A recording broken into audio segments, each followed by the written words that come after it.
The Late Night Alternative with Iain Lee on Talk Radio. We have ways of making you talk. Hang on, let me get this right. The Prince Harry and Meghan Markle are getting flack because they went somewhere on an aeroplane, and Prince Andrew is getting off scot-free because he hung out with a known nonce? What is going on?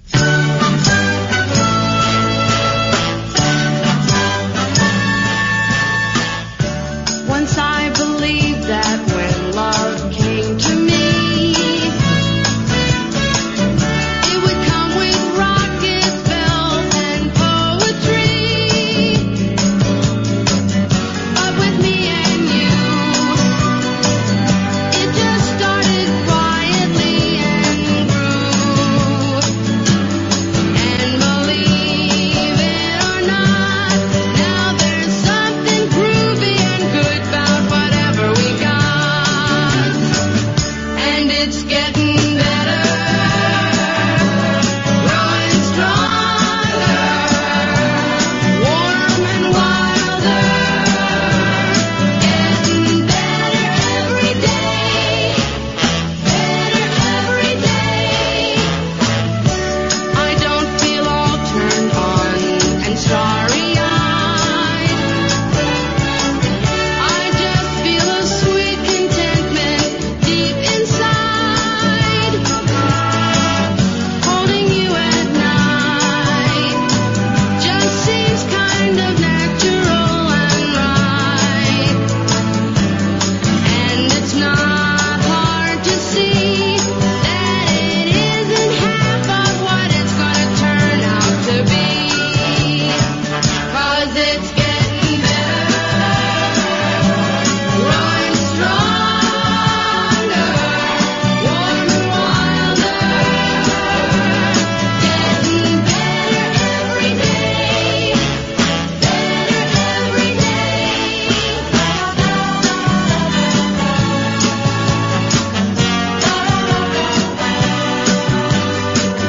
And I don't mind waiting.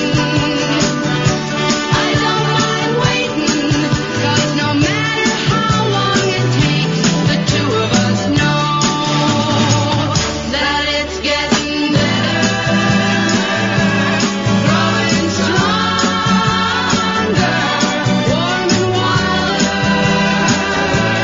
getting better every day, better every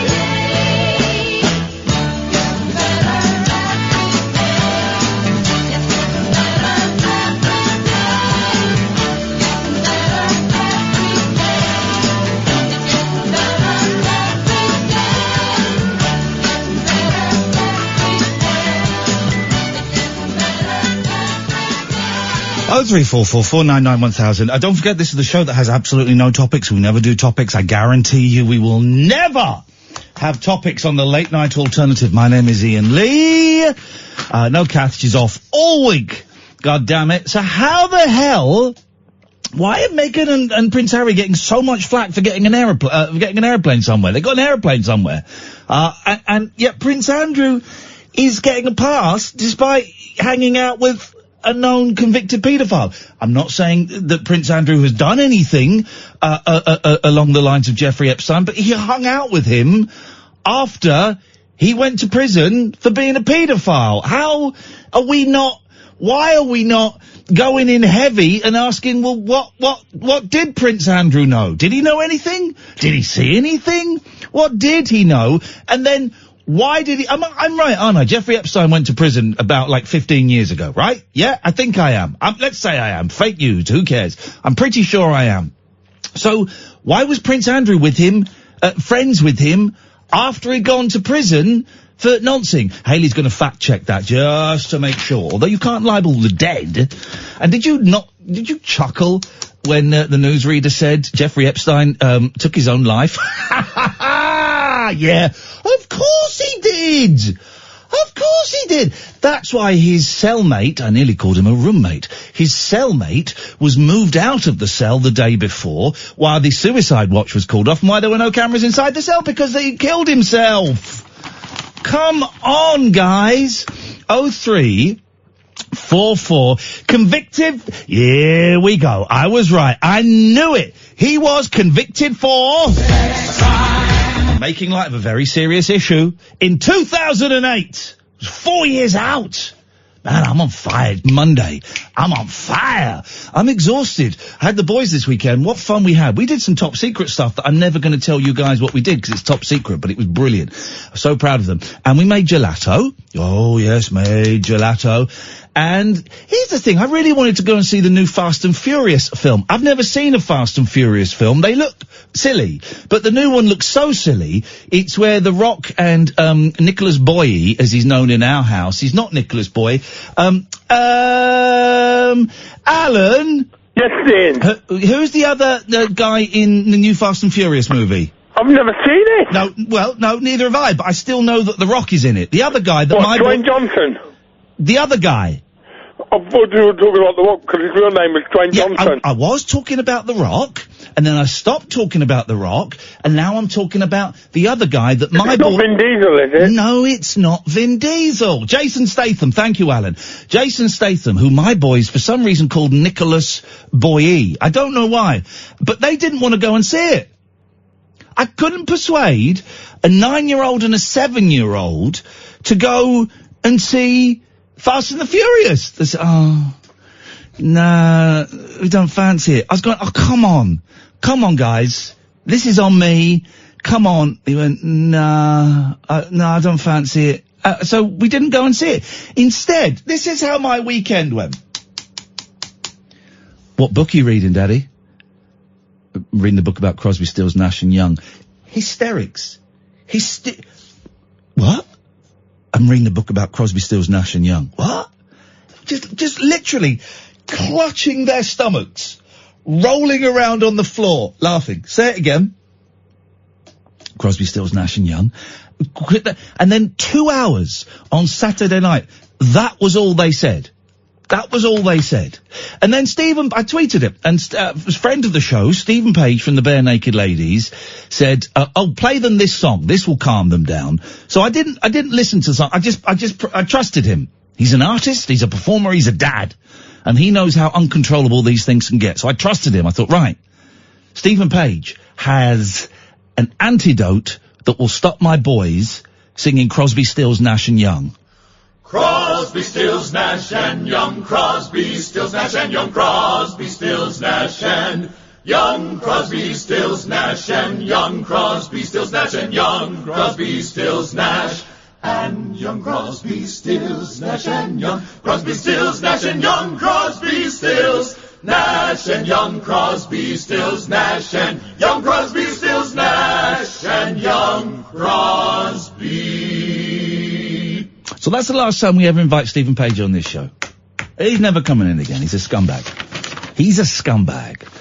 0344 499 1000. Don't forget, guys, we don't do any topics on this show. You just phone up and we chat. And that's it. It's the most unstructured show on radio.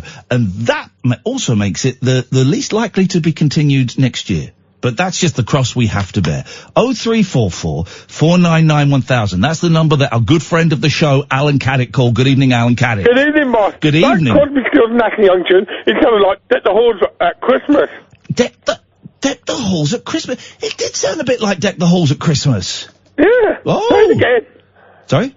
Let's play it again. Okay. See if I was right. Okay, let's play it again. Hang on a minute. I've not done something yet. Let's go again. Crosby, The Halls at Christmas. Deck the Halls at Christmas. Young Crosby, Stills, Nash and Young. It does sound like Deck the Halls at Christmas. That's insane. Weird. Well, that's a double reason to never invite that scumbag Stephen Page on. No, what we're going to do is we're going to invite him on the show, Alan, and the next time he comes in, we are going to destroy him, all right? Like you were going to do with Simon Smith. Stephen Smith. Simon Smith?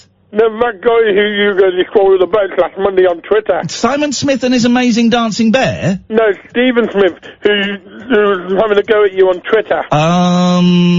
Who had the pictures of boats on his I know this. Twitter handle. I don't know. When he said who was wrong and Kath was better. Stop shouting at me. I don't know what I know this. No, that's not the one. You were talking about the Colosseum. Hang on.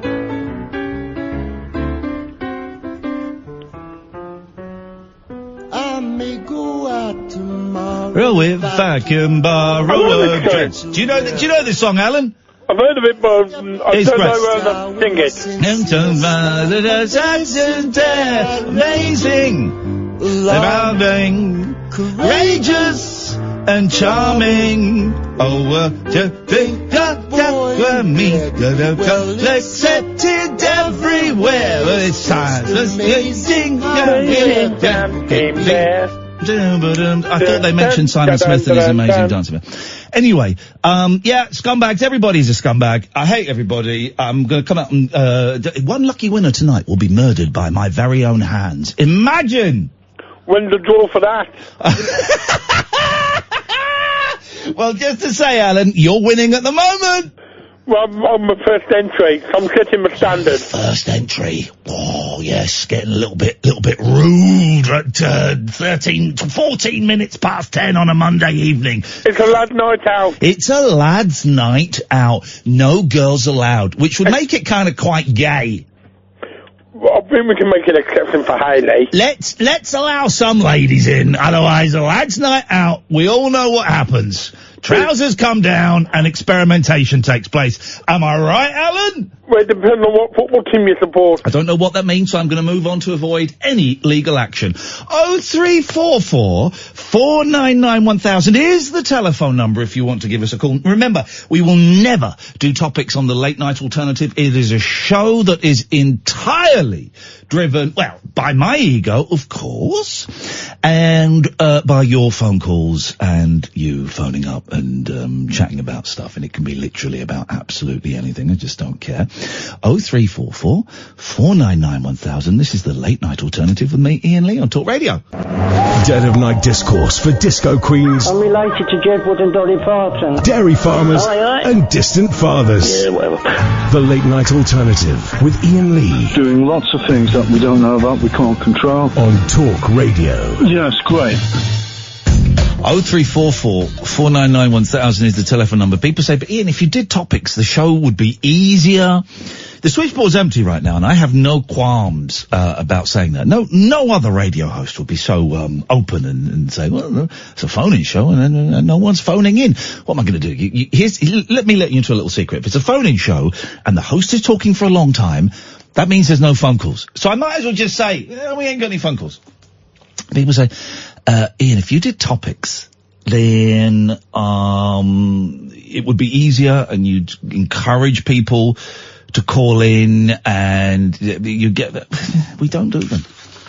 We just do not do them on this show. It's so old-fashioned. I mean, what do you think about Brexit? Give us a call now. What do you think about Jeremy Corbyn wanting to be Prime Minister? Give us a call now. What do you think? What do you think? Who cares what you think? Who cares what you think? What I think is important. That's what's important. You know that. I know that. Let's not beat around the bush. But it does mean, that we sometimes struggle on the old phone call front. And I dig that. I get that. I understand that. That's just the way it goes from time to time. And I'm happy to take that one for the team. If you do want to give us a call, you've never called in before. If you come over from BBC London, still going. It's still going. I had the misfortune of hearing it the other day. Or you're waiting for a question, you're waiting for a topic, there isn't one. You just phone up, you speak to Hayley, she will take your name and number, she won't even ask you what it is you want to say, and she'll call you straight back, so it doesn't cost you anything. Pennies at most. 0344 499 1000 is the telephone number. If you want to give us a call, let's go to George. Hello. It always sounds like you're just finishing off a little tug when we come to you. No, it's my laugh. I was nicknamed Muttley in my younger days. Oh. And This is our third of the 7 wonders. And, oh yeah, I forgot about those. This is 7 calls that George is going to make to the show where he talks utter tosh for a few minutes until I lose my rag and cut him off. That's not fair. It's quite fair. No. That's what's happened in the previous 2. No. Yeah. They were okay. No, I didn't talk tosh. You accused me of being ill. You talk tosh, and I do worry about your mental health. Yeah, well, I don't know what justification you have for making that sort of statement. Because you talk bollocks. No, I don't. I really don't. I want to make a revelation, actually. Okay, here we go. Can I make a prediction? Yeah. It's bollocks. But let's find out. We're all numbered. We're either. I'm not a number. I'm a free man. No, we're either a 1 or 2 or 3. Every one of us is a 1, a 2, or 3 according to our birth date. Yes. And I'm a 9. Are you? I don't know. I'm just the date I was born on. Yes. What do the numbers add up to of your birth date? All the numbers. What do they add up? All the numbers. What do all the numbers add up to? Yeah. I mean, mine's 13, 10, 19, 40. So that adds up to 82, and 8 and 2 is 10. So my number on one hand is 10, but 10 originates from 1. And okay, well I'm an 8 then. How come? Well, I'm a 9th of the 6th, 1973. That's 35. 9th of the 6th, 35, 8. So you are a 2 then. No, I'm not. I'm an 8. No, I'm saying hang on a minute. How are you getting from an 8 to a 2? Because there are 3 cosmic powers. Uh-oh. Here we go. I'm doing a Muttley now. Okay, no, so I'm an 8, and you've somehow got that to a 2. Yeah, well, it's 3 lines, and it starts off like 1, 4, 7. Second line is 2, 5, 8. I'm losing the will to live. So we're all numbers 1, 2, 3, and the point of that is. Well, just to see what number we are. Well, I'm a number 8, and then you've reduced me to a number 2. I am not reductive. No,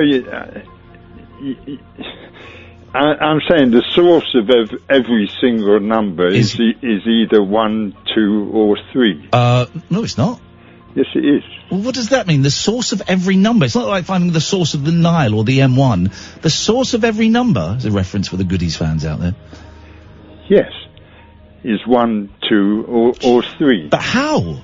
Because I'm saying the sequence is you go 1, 4, 7, 2, 5. Why would you go that sequence and not like the normal sequence? Because that's the way I was made to understand the... Well, then I can tell you don't understand because that's not how numbers work. To understand the tarot and the 22 cards that make up the major arcana, and to link those 22 powers to the 22 letters of the Hebrew alphabet and the 22 paths on the Kabbalistic tree of life. Okay, let's get to the interesting bit, please. Well, just for people to know what their number is. Well, where's the revelation? You said you were going to make a revelation. Well, the revelation is that people become aware. People will listen to any old bollocks just while they wait for other people to call in. Other people have called in. Thank you, George. Good evening, Jackie. Oh, good evening, at last. Good evening, Jackie. Good evening, Ian. Listen, I just want to be the first lady caller of the evening and give Alan Caddick a run for his money on the list. First lady caller of the evening, it's Jackie. We'll be making love so soon. Gonna take you to my hotel room. Gonna watch you take your clothes off. Gonna make love all night long for Jackie's my baby. I love you so much I can't count all the ways I'm gonna love ya tonight. Oh, Jackie, baby.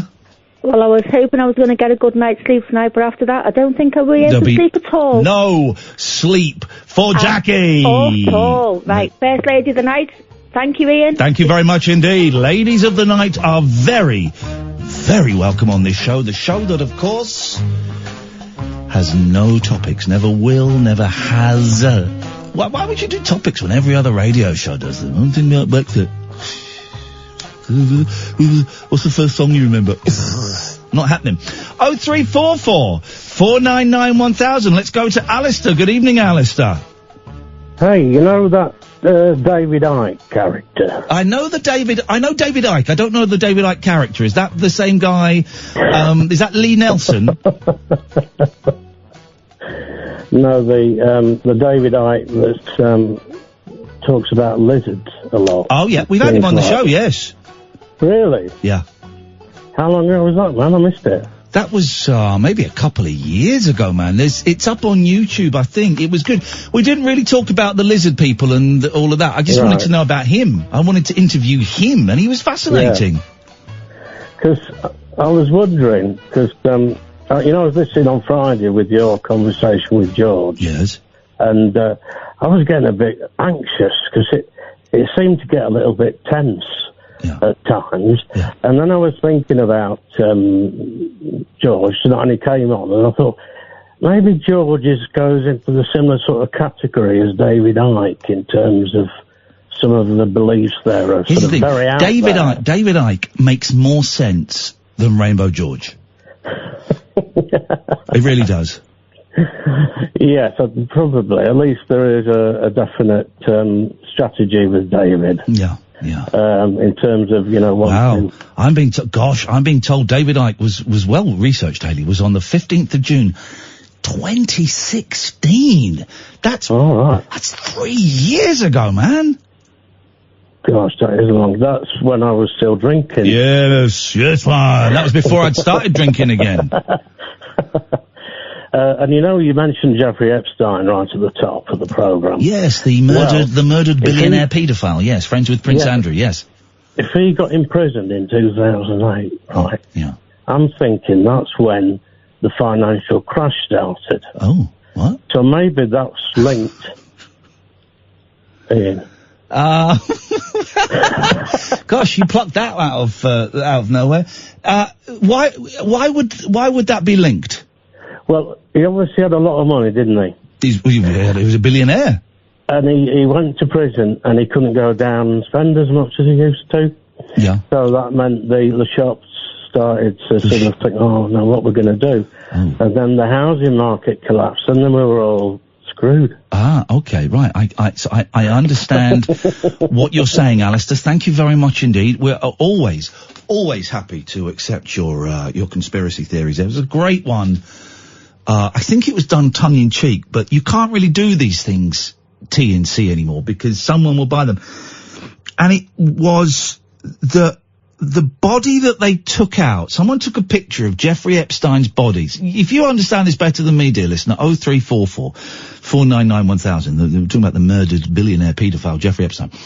That someone was able to take a picture of Jeffrey Epstein, in inverted commas, corpse being taken out of the prison. And they published it, and they went, look, this doesn't really... It looks similar to Epstein, but the nose is wrong. It's not quite right. It looks more like, get this, Hillary Clinton's brother. Wow. Hillary Clinton's brother has... Now, I don't know if he died. Is he already dead, or has he, not died yet? Anyway, some people are suggesting that Epstein has been whisked away somewhere, and it was actually Hillary Clinton's brother, who looks very similar to Jeffrey Epstein, that had been let's just say murdered, shall we, for argument's sake. Let's just say that. 03444991000, the late night alternative with me, Iain Lee, the show that never does any topics, every weeknight from 10 on Talk Radio. The radio show for people who know the best part of the day is the night. The late night alternative with Iain Lee on Talk Radio. I'm looking very scruffy this evening. I'll tell you why. So I had the kids this weekend, and it's always a joy, but it's always exhausting because I'm an old man, and they're 7 and 9, and they're nuts. What did we do? Oh, we went, what did we do? I don't remember what we did. On Sunday we went swimming to, like, the local pool, but on today, I had them today, and we went to this thing just outside Windsor called Liquid Leisure. I've got flea bites on my arm. That tells you a lot, doesn't it? Called Liquid Leisure, right? That my barber told me about, and I wish he hadn't told me about it, because flipping heck, man. So it's in, I don't know if it's in a lake or a river. I can't really tell the difference between the two. I mean, I guess it kind of looked like a river, but who knows what was going on around the bed? I don't know. Anyway, it's irrelevant. They have UK Ninja Warrior is based there, UK Ninja Warrior, but we didn't go there for that. They have this huge inflatable that is massive, and it's all different sections and walkways and like bits you can climb and bits you slide down, and it's massive. And you can go there and you get 50-minute sessions. And when I was booking it online a couple of weeks ago, I booked it when we had the heat wave, when it was like really, really hot, and you just think, oh, it's always going to be this hot. I'll book this because it will always be this hot. And of course, that didn't last very long. And 50-minute sessions, 03444991000, by the way, on the show that has no topics. And you're sat at the computer, and it's the hottest day of the last 50 years, and you're thinking, well, 50 minutes. That's not long enough. I'll book 2 sessions. So I booked 2 sessions. It's quite expensive. And we got there today, me and the boys, and it wasn't quite as warm as it had been, and we got the wetsuits and stuff, and you're supposed to pee in your wetsuit to warm it up. What I didn't know until I was told off is that you're supposed to wait until you get into the water to do that. Otherwise, anyway, it doesn't matter. So we got into the water, and it was cold, and I'm going to be honest, and it was so much fun.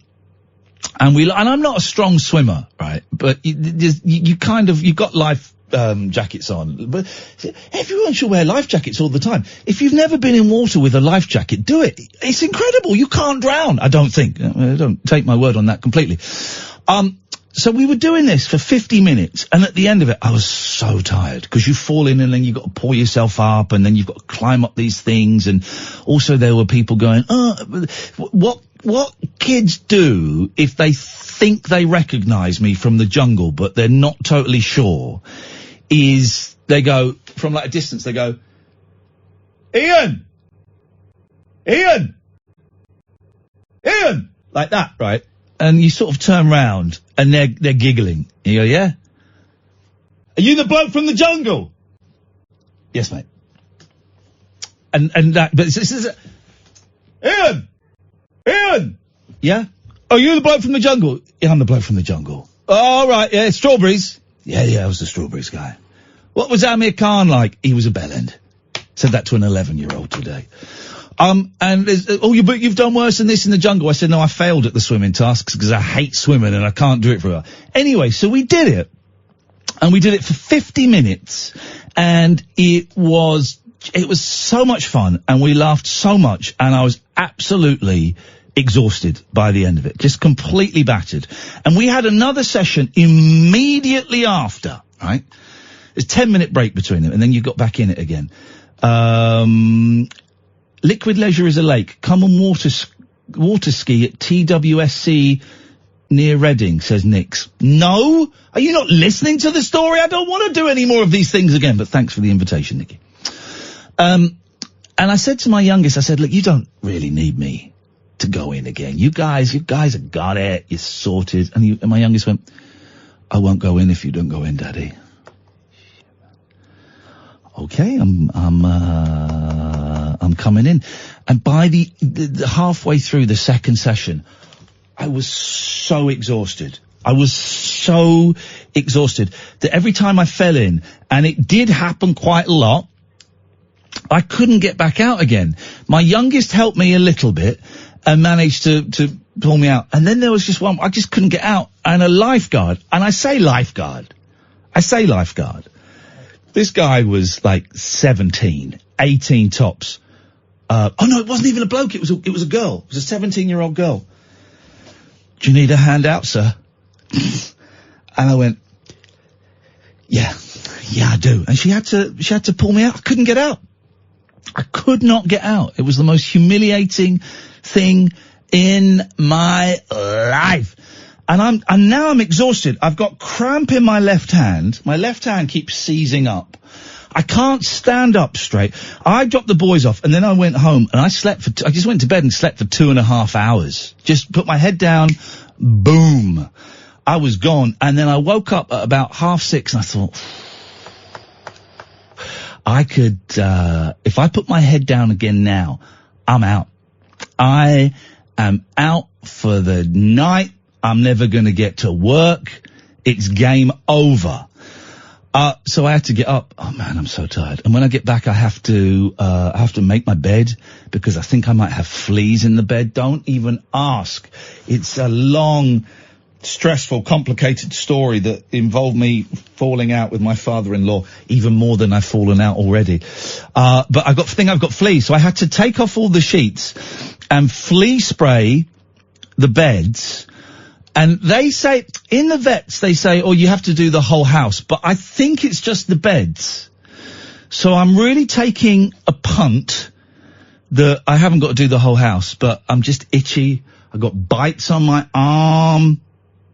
What is going on? How come we've not eradicated the problem of fleas in 2019? This is like a Victorian thing, or even like a 70s thing. You'd have someone who was a flea bag at school. Now, whether they actually have fleas or not, I don't know. But we would go around calling, let's be honest, we go around calling the poorer children flea bags. I'm not proud of it.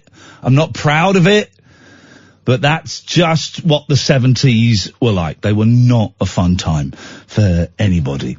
Anyway, 0344 499 1000 is the telephone number. If you want to give us a call, you'd be very, very welcome to. Why is someone sending me this? I'm getting sent so much weird stuff on Twitter at the moment. I have absolutely no idea why.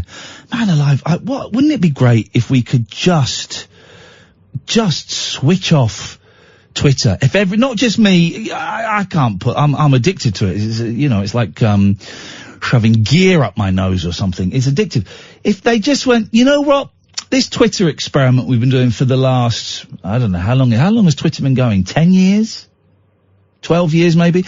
This Twitter experiment that we've been doing for the last 12 years, maybe it's time we kind of switched it off and we got rid of it. It hasn't worked.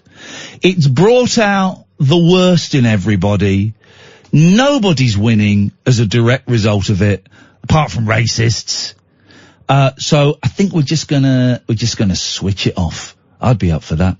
0344 499 1000. This is the Late Night Alternative with Iain Lee on Talk Radio. The late night lip service for lovers, loners, and lounge lizards. Where exactly is your accent from? The Late Night Alternative with Iain Lee. I've forgotten your name already, excuse me. On Talk Radio.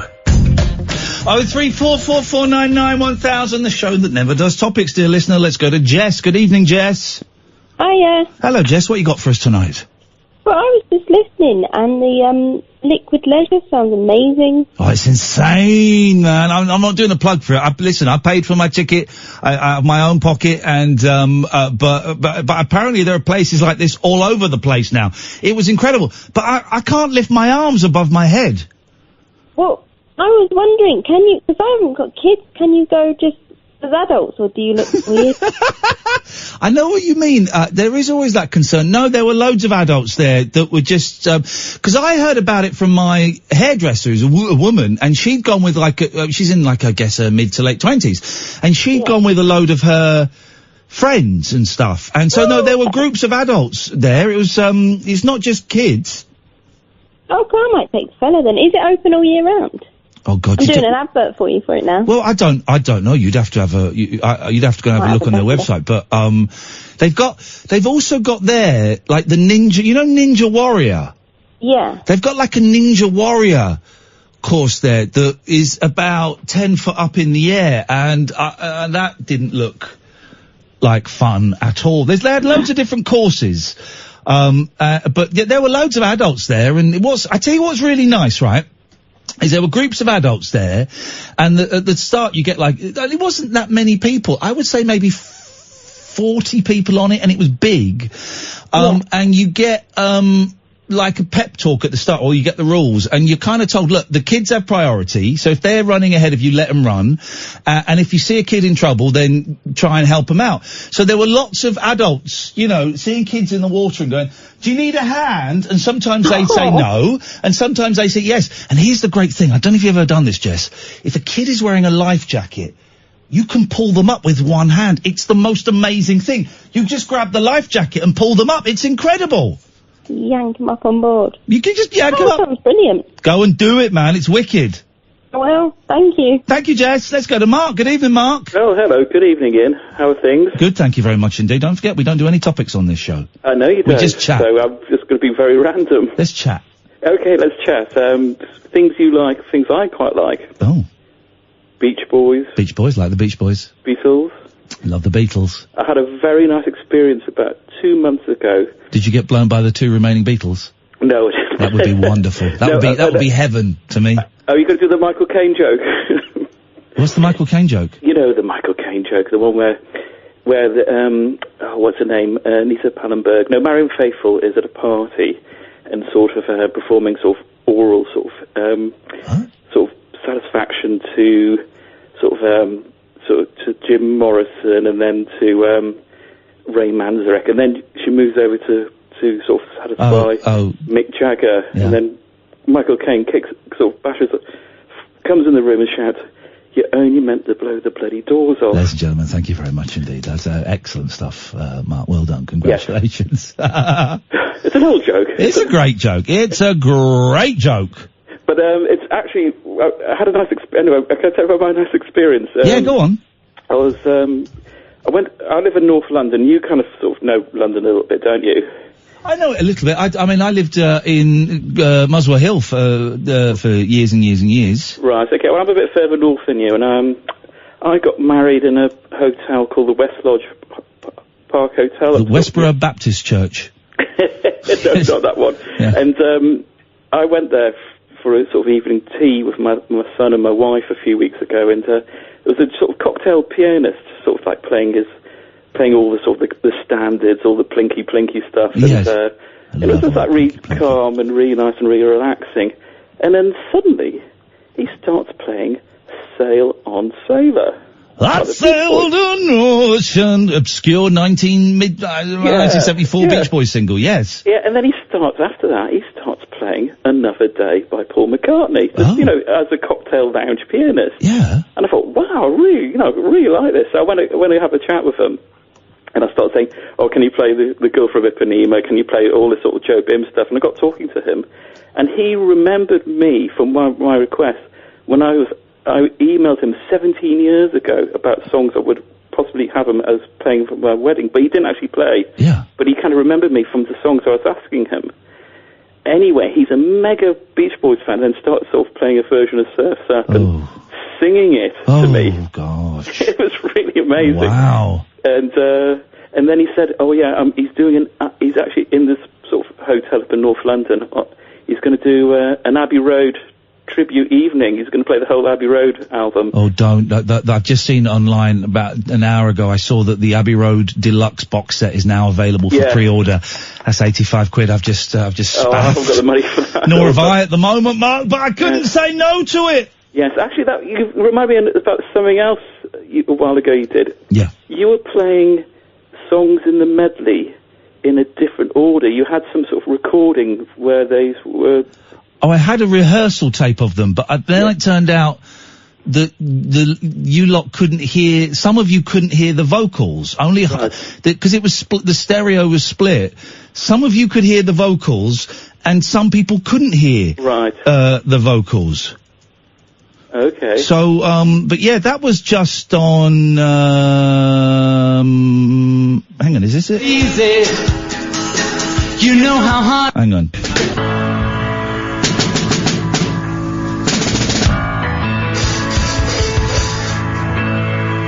Hang on. There we go. You sang it well after all.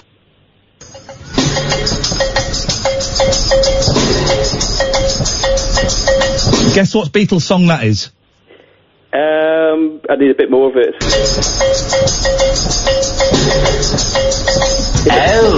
Is it Polythene Palm? How the hell did you know that? Just had the rhythm that could be Great. Oh yeah, great. Great, Yeah, that's from the at the there we go. Beautiful. Sensational.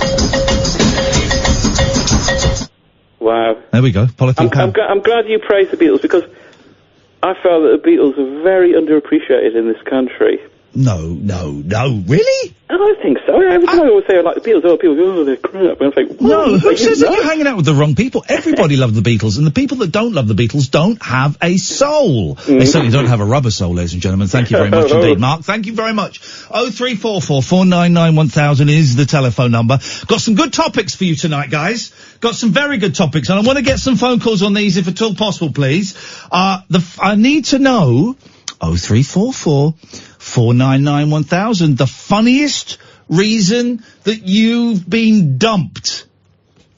Maybe it was because your partner didn't like your haircut, or they thought your ears were too big. Hey, I tried to get a guest on the show, right? An American comedian, who's got a book coming out that looks quite good, right?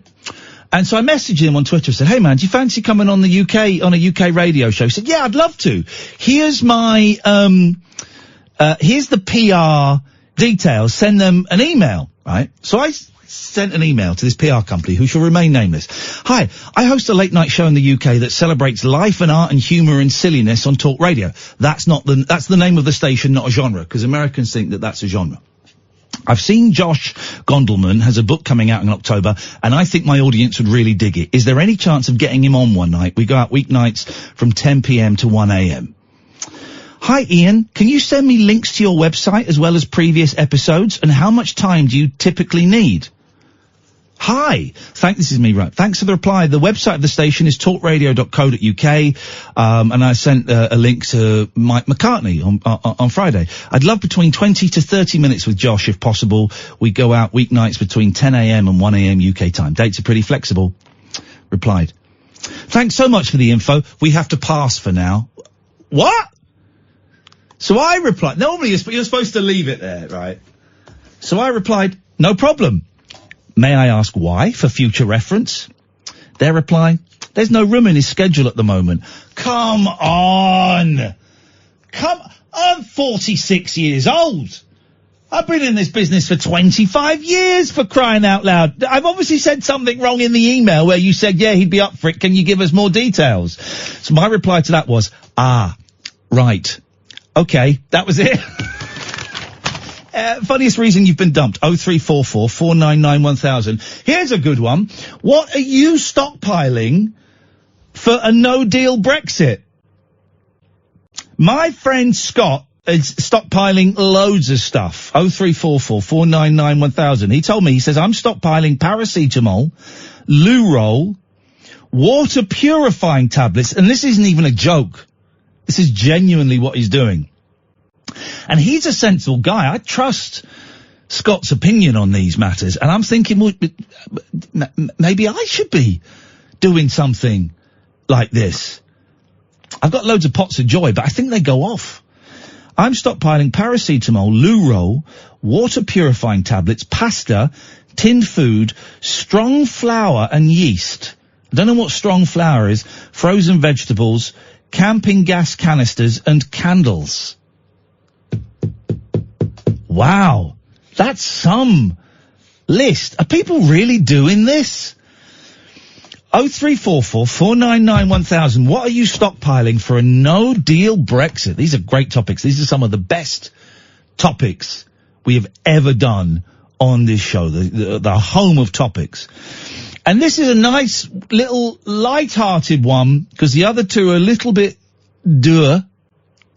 What's the first song that you remember? What's the first song that you remember? 0344 499 1000 is the telephone number. Here's the thing. Don't tweet me.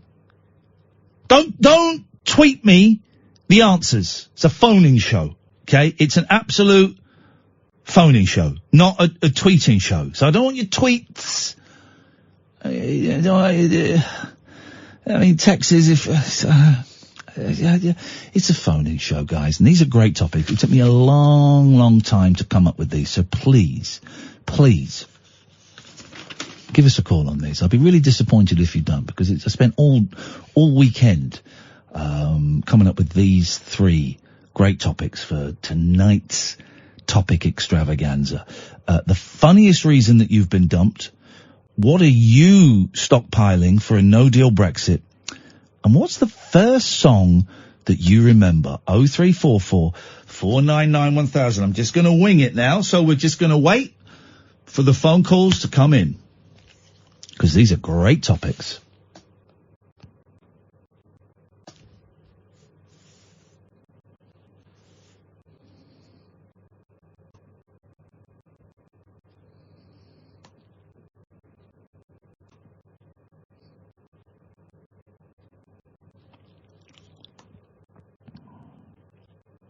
Oh 0344 499 1000.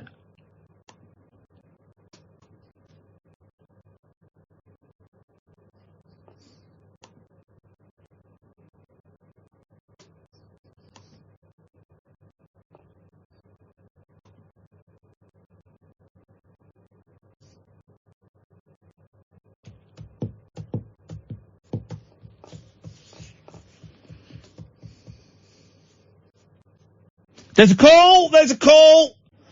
Hello, caller, you're on the radio. They went. Wow.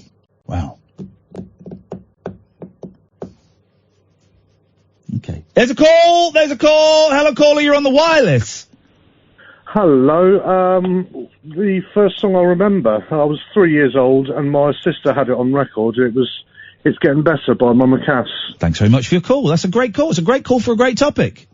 0344 499 1000. We've got a few minutes until the news.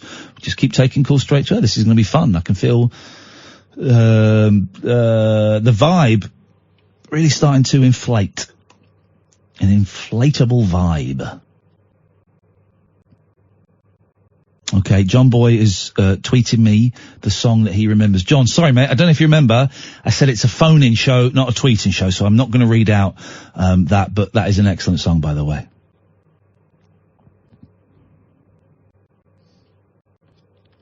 Oh 0344 499 1000. There we go. Here they come. Here they come, baby. Line 1, you're on the wireless. We're all going to the zoo tomorrow. Zoo tomorrow. Zoo tomorrow. We're all going to the zoo tomorrow. Dee dee dee dee dee dee. How about you? You can come too. We're going to the zoo. Zoo. Well, you've remembered that wrong, because the lyrics are Daddy's taking us to the zoo tomorrow, so you've got that wrong. But you've reminded me of the song that I remember. It's the one about being on a train. What's this? That narrows it down to like 5 million songs. You know it? Is that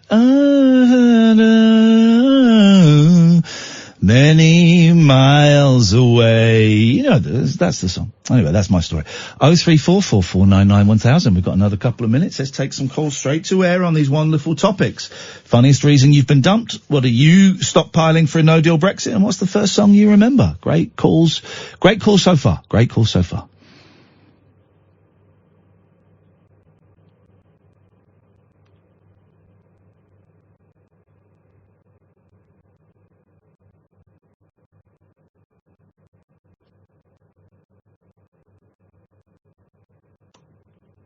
Okay, I'm just going to ask you to just,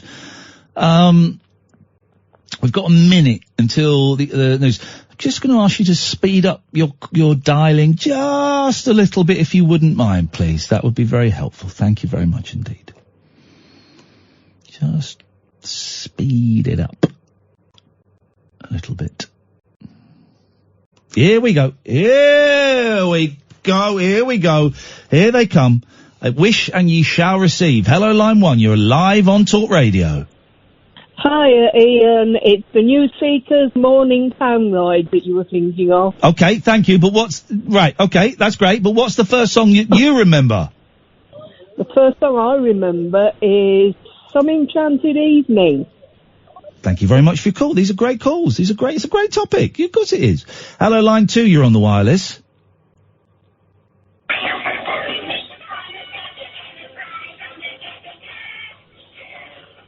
Okay. Song I remember. The Firm Star Trekking is the first song you remember. Let me take you off loudspeaker. Yes. You're telling me the first song you remember is the Firm's Star Trekking? Yes. Never Call Me Again. This is Talk Radio. The Late Night Alternative with Iain Lee on Talk Radio. We have ways of making you talk.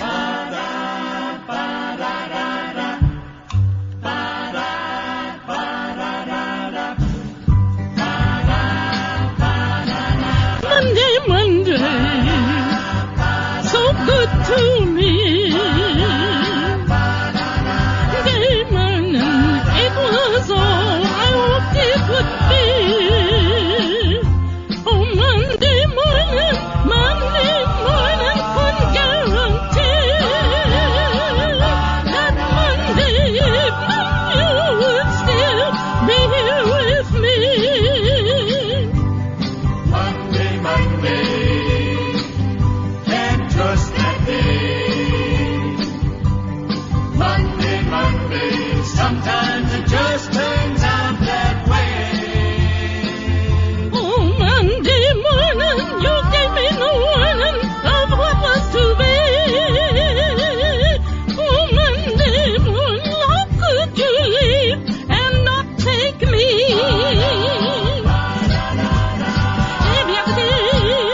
Every other day, the week is fine, yeah. But whenever Monday comes, you can find me crying all of the time. Monday, so good to me. Monday morning, it was all I hoped it would be. But Monday morning couldn't guarantee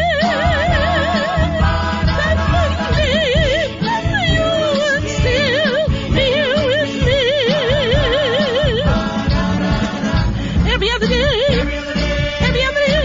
the week is fine, yeah. But whenever Monday comes, you can find me crying all over. Here we go. 03444991000. Yeah. Monday.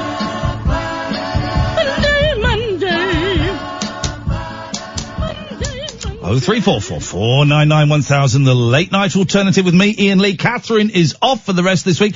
I'm off on Friday. Yeah, wow, 4-day week. 4-day week, living the dream. Let's go to Joe. Good evening, Joe. Hi, Ian. How you doing, mate? I am on top of the world. Apart from having fleas and being physically exhausted, I'm great, Joe. What have you got for us? Yeah, great. You sounding good as well. Thank you, mate. Sounding really well. Thank you. Yeah, just, you were on about have you been dumped? Is that one of your callings? Yeah, go on. Well, I feel like I've been dumped by yourself. Oh. From Twitter. Oh, God. What did I do? Did I block you? Yeah. What did you say to me, Joe? I've just been looking it up while I've been on hold. Yeah. For a couple of minutes, but it's just... You're telling me you don't remember what you said to me. Okay, go No, on. I had to look it up, but it was just something about Michael Jackson. Do you know when that documentary came out? Yeah. I just said, let him rest or something like that. Read out exactly what you said to me, Joseph. Exactly. I'm scrolling down. Scrolling down. Scrolling down. Scrolling down. I'm going to be honest, I was getting a lot of, my position on Jackson has shifted somewhat, but I was I was getting a lot of,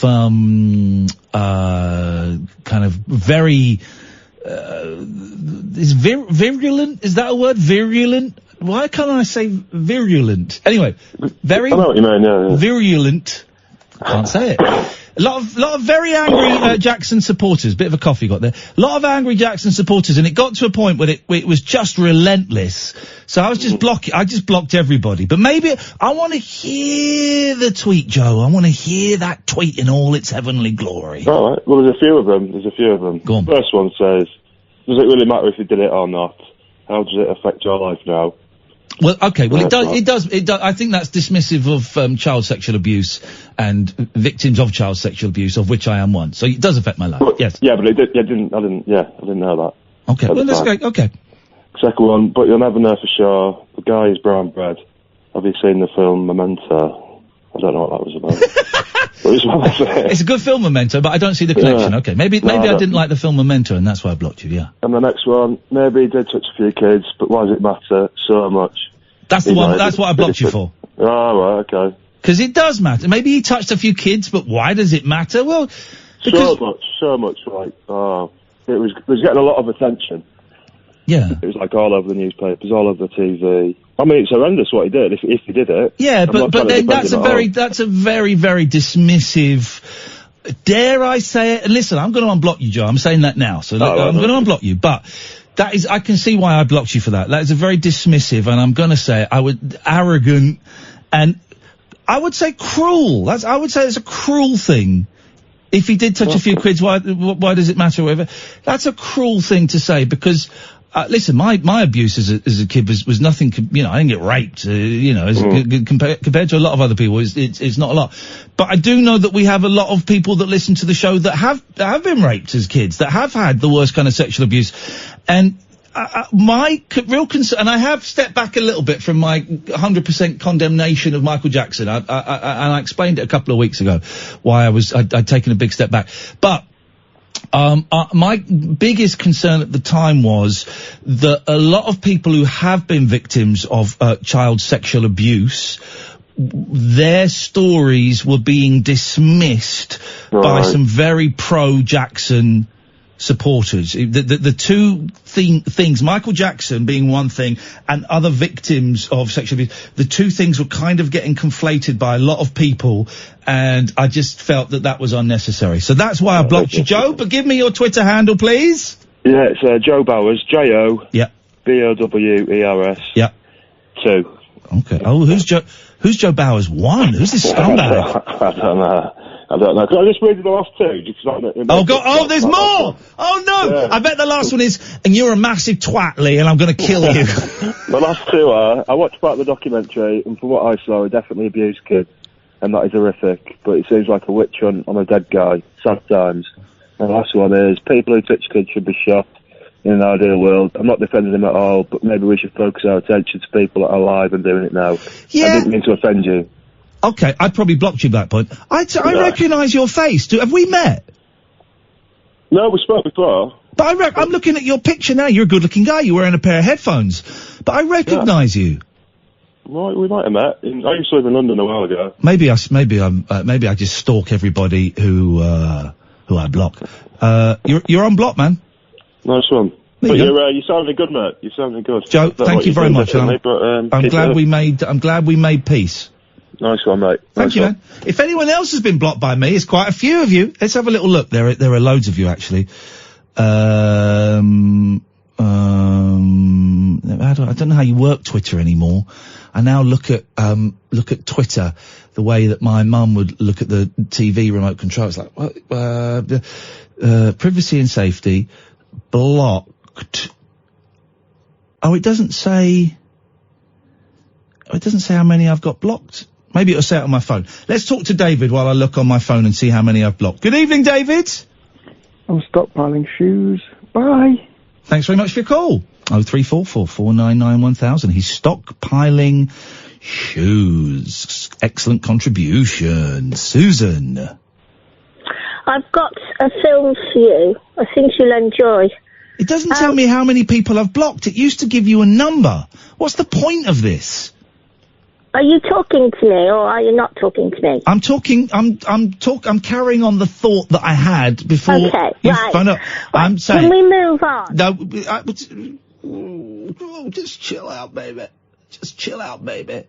Just chill out, baby. You move on when I say we move on. When I say we're gonna move on. And right now, I want to know how many goddamn SOBs I have blocked on Twitter. That's what She's still talking. She's still talking. Don't realise the fader's down. It used to say you have blocked like 206, but I've blocked over 300 people. I'm pretty sure of it. And there we go. She's just, I've blocked a lot of people. But if there's any way I could find out how many, that would be awesome. Okay, let's move on to, Susan recommending a film that I'm never going to watch. Away you go, Susan. Right. First of all, have you seen it? It's called The Imitation Game with Benedict Cumberbatch and Keira Knightley starring in it. No, it's the film about, the guy that did the code breaking thing. Yeah. Sounds boring. No. Yeah, it sounds boring. I'm not going to watch it. What's his name? What's his name? It's fascinating. Alan Turing. Yeah, boring. Yeah, Alan Turing. Yeah, boring. Alan Boring, I call him. No. Yes? I tell you what. Alan Boring. It's totally fascinating. To you it is, but to me it'll be boring. No, to everybody. No, not to, how arrogant. Not to everybody. I know the story because I'm not an idiot. Because I'm not an idiot, Susan. I know the Alan Turing story. I don't need a Hollywood fictionalized account to tell me what should actually be British history. I know it. I don't want to watch a movie of it. At the weekend I watched my 6th shark movie in 2 weeks. It was called Deep Blue Sea. Now that is a movie. 1999. Great film. You watch that. What's it about? It's about some intelligent sharks that kill Samuel L. Jackson. That was a spoiler. I didn't mean to do that. Is it, no, what's it really about? It's about... Because I've literally just told you. It's about some intelligent sharks that kill Samuel L. Jackson. Do they kill anybody else? Yeah, loads of people, but I'm not, Keith. I'm not going to spoil it for everyone. All right, okay. It's a great film. Watched it with my boys. Great film. Really? Loved it. So it's children orientated as well as adult? It's an adult film. I show my kids adult films when they come this weekend. It's Friday night, Texas Chainsaw Massacre. Saturday night is Driller Killer. Sunday night is I Spit on Your Grave. With The Exorcist double bill. That's not funny, Ian. It's very funny. We played Five Nights at Freddy, by the way, on VR on the PS4. There's a great, if anyone's played that, it's a great game. Five Nights at Freddy's. I thoroughly recommend that. Susan! What was your first remembered song? I told you. I said it already. No, Yeah, because I haven't only just... No. Yeah. You haven't. You've told me what film you were watching. No, You haven't told me what your favourite song was. I told the listener. Which listener? The listener to this show. I told them, if you'd been listening, at about 10 minutes to 11. Right, okay, forget that. Right. Can I Forget talk what? to you about what you've just said, because I missed it? Okay, well, you screwed up. Yeah, well, I'm sorry, okay? Some people can see how many people they've blocked on Twitter. I can't. Can I talk to you about Ayrton Senna, the Formula One racing driver who lost his life at 34? No, you can't, because you were talking to James Whale about it 2 hours ago. Next, we don't recycle topics. Right. What do you want me to talk to you about? How you say the word goodbye? Oh, well, you know what to do, don't you? Just flick the switch.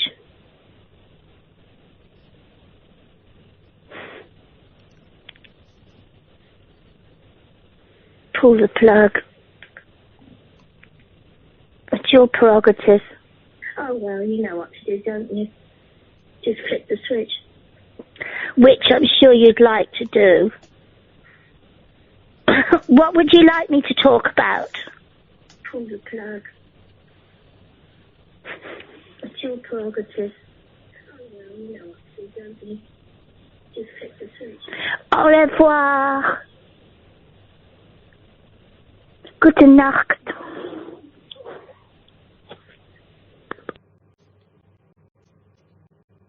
It's electric. It's eclectic. It's always rule-free. It's the late-night alternative with that man, Iain Lee. On Talk Radio. 0344 499 1000 is the telephone number if you want to give us a call. Thank you to everybody who recommended I watch Deep Blue Sea. I think it was Ollie, and then a few others kind of backed up. That's some film. 6 shark films I've seen in the past 2 weeks. Jaws 2, Jaws 3, Jaws 4, Sharknado, and Deep Blue Sea, and my boys watched The Meg without me. So they've seen 7. What a world. What a world we live in. Good evening, Thomas! I just was calling up because I'm not a nonce, I'm not a smooth criminal. Hey, pretty Ian with the high heels on. He's got a beard and he wears a condom. No, I just wanted to say that, you know, I thought it was slightly offensive that you told me that I'm a smooth criminal. Dirty Diana, not the Princess of Wales. Dirty Diana, not the Princess of Wales. Because I'm not bad, not bad. You know I'm not bad. I'm not bad. You know who's bad, not me. Not guilty on all counts. Come on. Okay, thanks very much for the call. Everyone's telling me how I can see how many people are blocked. It's not working on my computer or my phone. It's not there. So everybody, I've got a Huawei. Maybe that's why. So everybody who's saying, it's really, I cannot see how many people I've blocked. And I would like that information because I blocked a lot of people, man. Blocked a lot of people. 0344 499 1000 is the telephone number if you want to give us a call. You'd be very, very welcome. Here we go. Where's the story? Where's the story gone? Where's this? Hang on a minute. Click a button. The internet here is really not very good at the moment. Here we go. Recently we discovered that a worrying number of people aren't washing their underwear correctly. Well, I don't even know what that means, so I'm going to click on that story, first of all. They're not washing their underwear correctly. So what if I click on that? I'm going to regret this because we're going to lose this page. Here we go. So how come you're not... How often do you wash your knickers, pants or boxers? Well, it turns out, even if your answer is every day, you're probably still wearing dirty underwear and you didn't even know it. This is according to the hygiene doctor, Dr. Lisa Ackley, who recently revealed the best practice when it comes to washing your undercrackers. I've never said the word undercrackers before in my life, and I'm kind of wishing I hadn't just said it twice then. The health expert explained that unless you set your washing machine to a certain temperature, it won't kill the bacteria on your pants. She added that because of this, you shouldn't put them into wash with other household items. I made a terrible mistake. Two of my favourite T-shirts, my two-lane black top and my Angela Mao Kung Fu T-shirt, I put them in with black jeans. Oh, jeez. I put them in with black jeans, and I thought the black jeans had been washed enough so that it wouldn't, but it hadn't, and it's ruined them. It's not ruined them, but they're dirty now. With knickers and pants, anything under 60 degrees won't kill the bacteria. Don't put the knickers in with tea towels on a low wash because you might have fecal contamination in your knickers and you wouldn't want that near your kitchen. Well, I got 2 young boys and 3 cats. So, you know, there's been like, I have 2 litter trays for the cats. Even though they go outside to play, they will not go to the toilet outside. So I've got a litter tray down in the kitchen, which they've stopped using. And I have a litter tray upstairs, which seems to be the one they use all the time. It's outside my bedroom. And I've been woken up several times in the night by a foul-smelling cat shit. I mean, there's no way around it. That's what it is. The smell has woken me up so much, right? So, oh God, there's some of these people who are nuts people that, Blocked. Thank you. And I've had a piece of, yes, hello? I've always washed my knickers on a 60 degree and not put them with anything else. Thanks very much for your call, you dirty hussy. I've had a lump of cat poo on my landing, like a dry one, but just on the landing for like a week.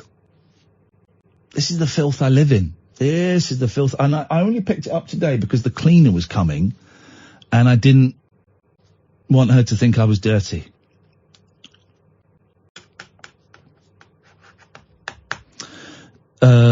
Okay, right, so you gotta wash your pants on a 60. Okay, fine, right, good. That's great news. Anyway, back to this story. Geez, this website is so badly constructed. It's so hard to get into. Oh, come on, man. Hang on a minute. Bear with me, guys. Bear with me. I'm trying to get past, load of pop-ups. Here we go. Recently we discovered a worrying number of people aren't washing their underwear correctly. All right, brilliant, great for you. And now, to make matters worse, we've just found out that there are plenty out there who don't put on a clean pair of underwear every day. Okay. I was about to say that's disgusting, but we've all done it. I mean, okay. According to new research, around half of people in the US, America, it's slightly different rules over there. Don't change their underwear daily, and a disturbing 13% of those they spoke to even confessed to wearing the same pair of knickers or pants for an entire week. Okay, it's possible, and I have done it, right? You can get 4 days wear out of them, and them still be clean, and here's how. It's to do with rotation. So first day, you can wear them normally. Second day, you turn them round. Third day, you turn them inside out and wear them front facing. Fourth day, you turn them inside out and wear them back to front. And then if you needed to, you could go back to the original configuration on the fifth day, because by then it will have cleaned itself. That's science. I've done that a few times, but I think probably in the jungle I wore the same underwear. Because you were only allowed to take in, I think, how much underwear were you allowed to take in? Was it 2 pairs or 4 pairs? I think maybe it was 4 pairs you could take in, but you were there for, oh Jesus, yes, what do you want?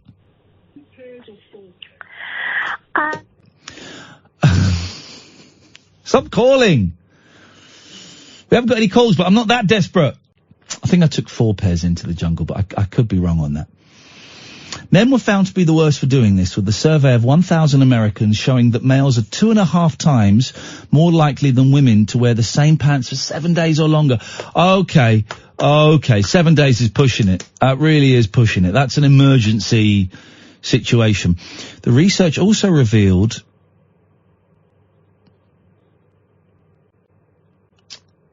is this a thing? The research also revealed that people felt a strong sense of loyalty for their underwear, with 46% of participants admitting they'd owned the same underwear for a year or more. Huh? I don't think that's so strange, is it? In an era where, what do they call it? Fast fashion, is that what they call it? Where, you know, people buy stuff and don't wear it, or they wear it once and throw it away. My underwear, I think I've still got some underwear that my mum bought for me when I was like a teenager. I think I've got a drawer that, I think so. I can't remember the last time I bought pants. I mean, probably this century, but I couldn't be any more specific than that. Oh God, no, more than a year old, of course. Around 38%, here we go, around 38% also said they'd had their favourite underwear for so long and they couldn't remember when they bought it. Well, that's me. Of course I can't remember when I bought it. I know I bought it from Marx's, and when Marx's eventually goes bust, which it will do, Gonna have nowhere to get my pants from. All of my underwear, we can have this conversation, dear listener, 0344 499 1000. My socks and my boxers. Well, I don't know if I think they're boxers, not trunks. Trunks are when they cling to your leg, aren't they? And boxers are when you've got a bit of breathing room. They're all the same. They're all black. And I've kind of been thinking, maybe it's time to mix up the colour scheme a little bit. But I've never been... black boxes, I think that's kind of cool, and maybe I'm going to stick with those. But the socks, black socks, I feel I need a new direction in my sock buying plan. But this behaviour goes against this company's recommendations as they advise their customers to throw out old underwear and buy new pants every 6 months to a year. Let me guess, is it an underwear company that's done this survey? Yeah, it's an underwear maker. Jesus, come on. Are we that stupid? This is because underwear collects bacteria that can lead to nasty infections in the long run. Who's ever had an infection because their underwear is 5 years old? Oh, I got cockroach. How come? The doctor says it's because I'm wearing old pants. Wow, I'm sorry to hear that, man. And as for bras, Marks and Spencer's bra fit expert spoke to Mirror Online about when you need to get a new one. She said, in my opinion, a bra is at its best in its first year of being worn. Whoop-de-bloody-do. 0344 499 1000. This is Talk Radio. Unmissable late night radio with the original king of unconventional conversation. Make contact with Iain Lee. The Late Night Alternative with Iain Lee on Talk Radio. 0344 499 1000 is the telephone number. If you want to give us a call, you'd be very, very welcome, unless your name is Susan. 3 bites of the cherry. 3 bites of the cherry. Come on. Double bubble is frowned on here.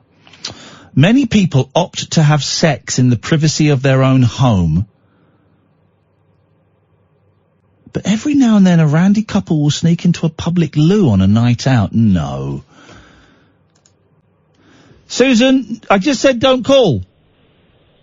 I'm talking about colonoscopies. I've got some information for you. I'm not going for a colonoscopy anymore. I cancelled it. Well, you shouldn't. They need to have a look Shut around. up. It's important. Don't tell me what to do with my arse.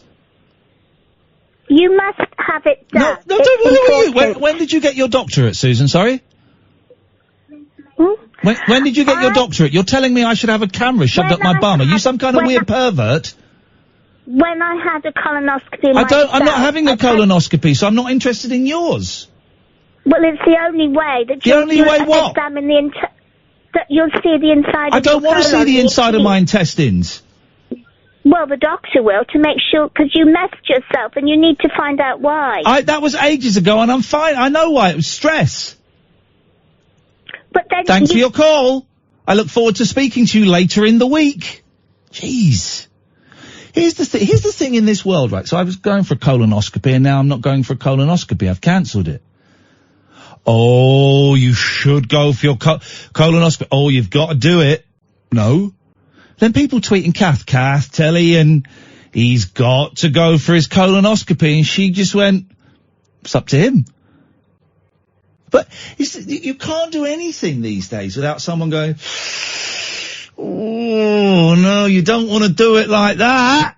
You want to do it like this. I'll do it the way I want to do it. My stomach issues have settled. I've worked out it was more likely stress. And I'm okay now. And I don't want to I've had a colonoscopy years ago, right? It ain't nice. It's not the end of the world.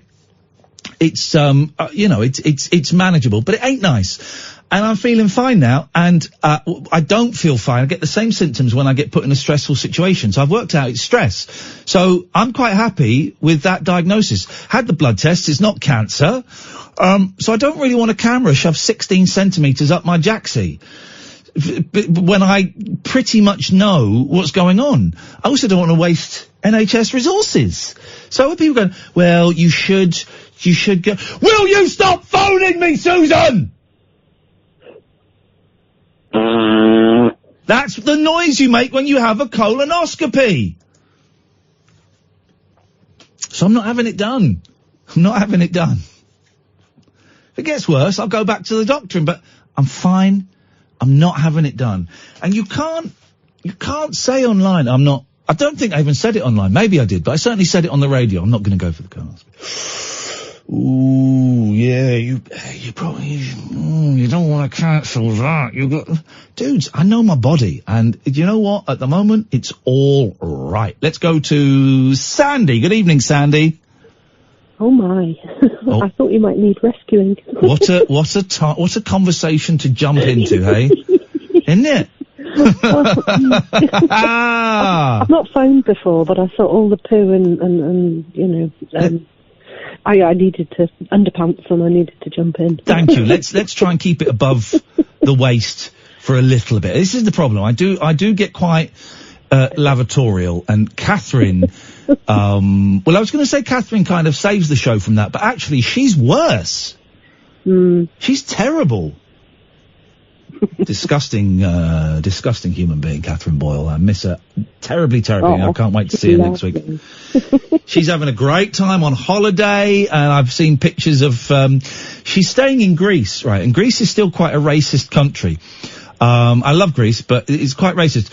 And, she sent me pictures. There's a guy, like a children's entertainer, I think, running around, like, the swimming pool, with his face yellowed up, slitty eyes drawn on, and like one of those, you know, the Chinese sort of hats. No. Yeah, and a guy doing that kind of thing. And she sent me video of it. It's the most incredible thing ever. But she's having a good time because she's a massive racist. So that's why she picked the resort.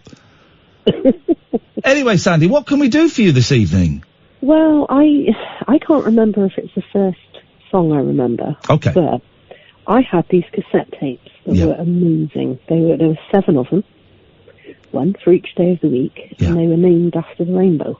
Oh. And they have this song on there about opening your eyes and staying awake and listening to like Monday's tape. And they had stories and songs, and I loved them. And I'm 44 now, and I've been on this perpetual life journey trying to track down anybody that has them. What were they called? I don't know. I used to read a lot. Well, it was before I was reading. My mum used to read to me, and then she got me these tapes, and then I wouldn't let her read to me anymore. Oh, flipping heck. And they were amazing. They had things like, do you remember My Grandfather's Clock? That song, and the one about the keeper that went a-shooting. I do remember the Grandfather's Clock. All sorts of fabulous songs like that. They were amazing. And, but they were named after colours.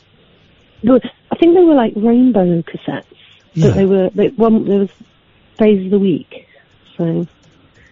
But you don't. I've googled, but you know you've got to be careful, haven't you? You know, you get all sorts of stuff from you. Yeah, I'm sort of typing in I think you're pretty safe with rainbows and days of the week. Although who knows at the moment, Sandy, you could find some terrible thing about glass coffee tables. You just don't know. I'm trying to Google with what you're saying, but I can't find anything. Yeah, like children's rainbow days of the week tapes. I'm going to write children's rainbow days of the week cassettes. Let's put that in because cassette sounds. No,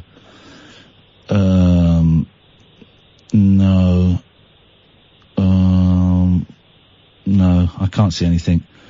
Well, here you go. This is why you're Sandy. I mocked you, saying, well, you won't get anything bad typing that in. Well, I'm on YouTube. 1, 2, 3, 4, 5, 6, 7, 8, 9, 10. The 11th thing is called Extreme Duct Tape Challenge, and it's a woman, a very busty woman in a very tight catsuit, being duct taped to a chair in some kind of sexy game. So. Oh God, has she got red hair? No, she hasn't got red hair. Thank God, it's not me then. No, she hasn't got red hair. So, and it's had over 10 million views. So there you go. You're absolutely right. You can't type anything in these days without there being some form of sexual connotation to it. I had an experience with an ex-boyfriend who was, without sounding like a nerd, we used to do Roman reenactment, and they were looking to see if they could get edible dormice for a banquet. I know. And they were online on my account looking. It was a few years ago now. Yeah. 12 or 14 years ago. And his mate said, "Why don't you put in exotic meat?" And I said, "No." Oh, no. Oh, I can just imagine. It really is. The internet is a cesspit of things. Well, if anybody knows what it... Back to poo again, aren't we? Back to poo again. If anybody... Well, okay, Pablo, thank you. Yes, you found us my grandfather's clock. That's not what we're looking for. Listen, man! If anyone knows these Rainbow Days of the Week cassettes, and if they're online, then let's find them. Hang on a minute. Let me just have a little look on eBay, even though I'm banned from eBay.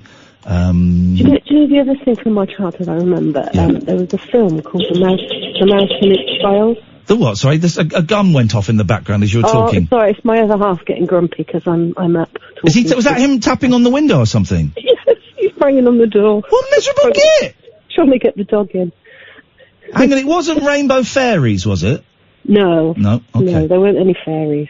Okay. But the movie was The Mouse and His Child, and it was based on a book by a British guy called Russell Holborn. Yeah. And it had Peter Ustinov Okay. as one of the voices. It was a cartoon. Yeah. And it was about a little clockwork mouse.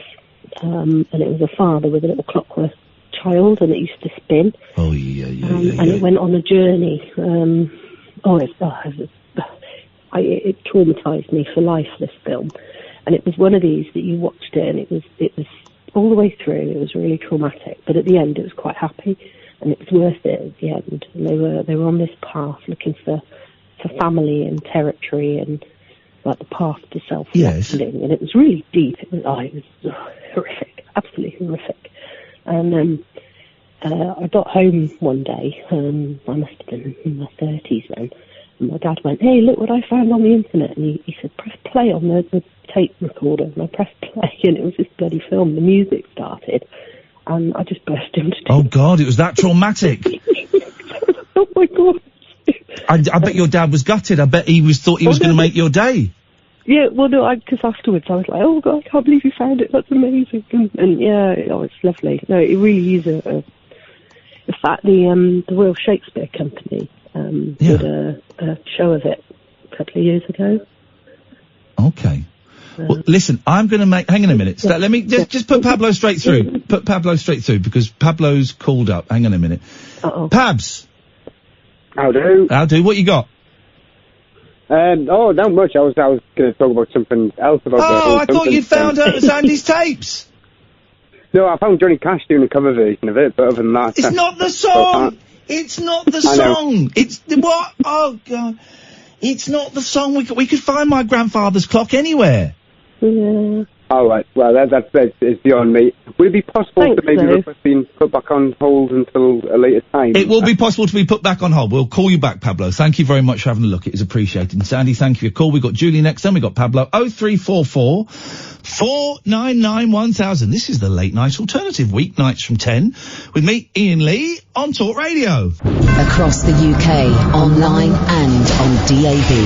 The Late Night Alternative with Iain Lee on Talk Radio. 0344499. Oh, hey, the Larson effect.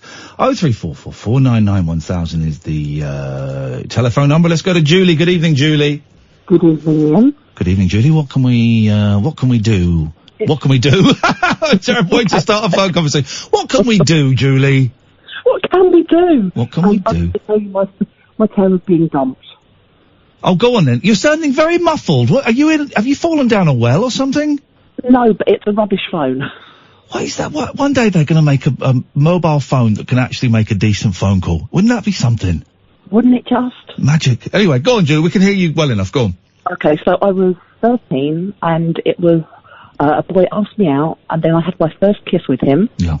And then he asked to meet me at McDonald's the following day, which I did. And then he said he didn't want to go out with me anymore because my boobs weren't big enough. Whoa! He was a tip man at 13. At 13, and I was probably, I don't know, maybe a B cup at that stage, and that was 36 years ago, and ever since then I've been dreaming of cooking into him so I can go, F cup now, baby. Have a look at these bad boys, huh? Look at what you could have won.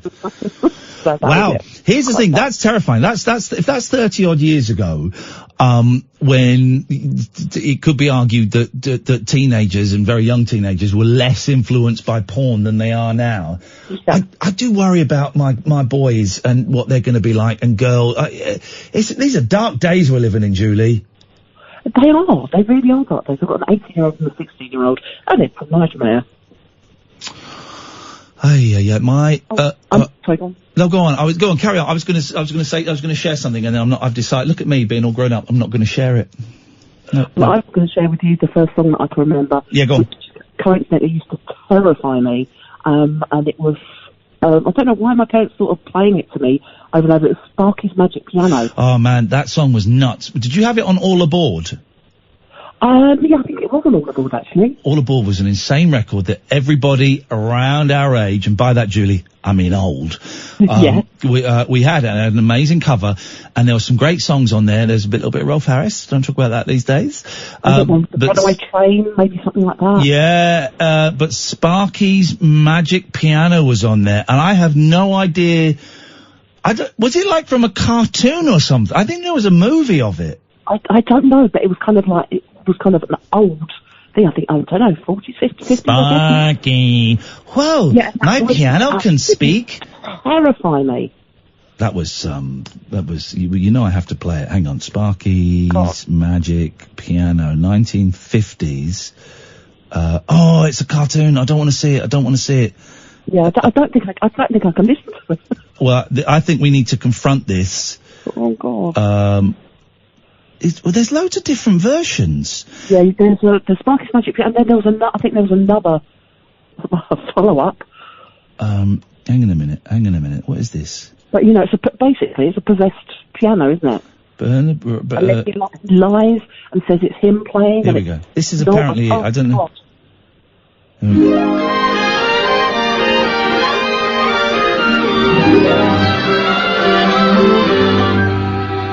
Sparky was a little boy just about your age, maybe a little older by now. He had been taking piano lessons for almost a whole year and was already... Yes, ma'am.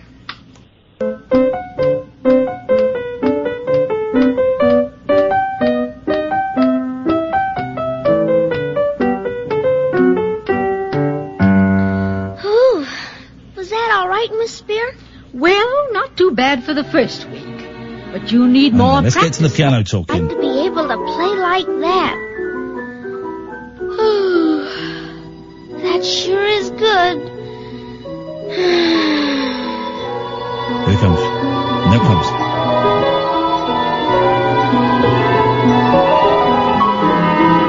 This is like the end of A Day in the Life by the Beatles.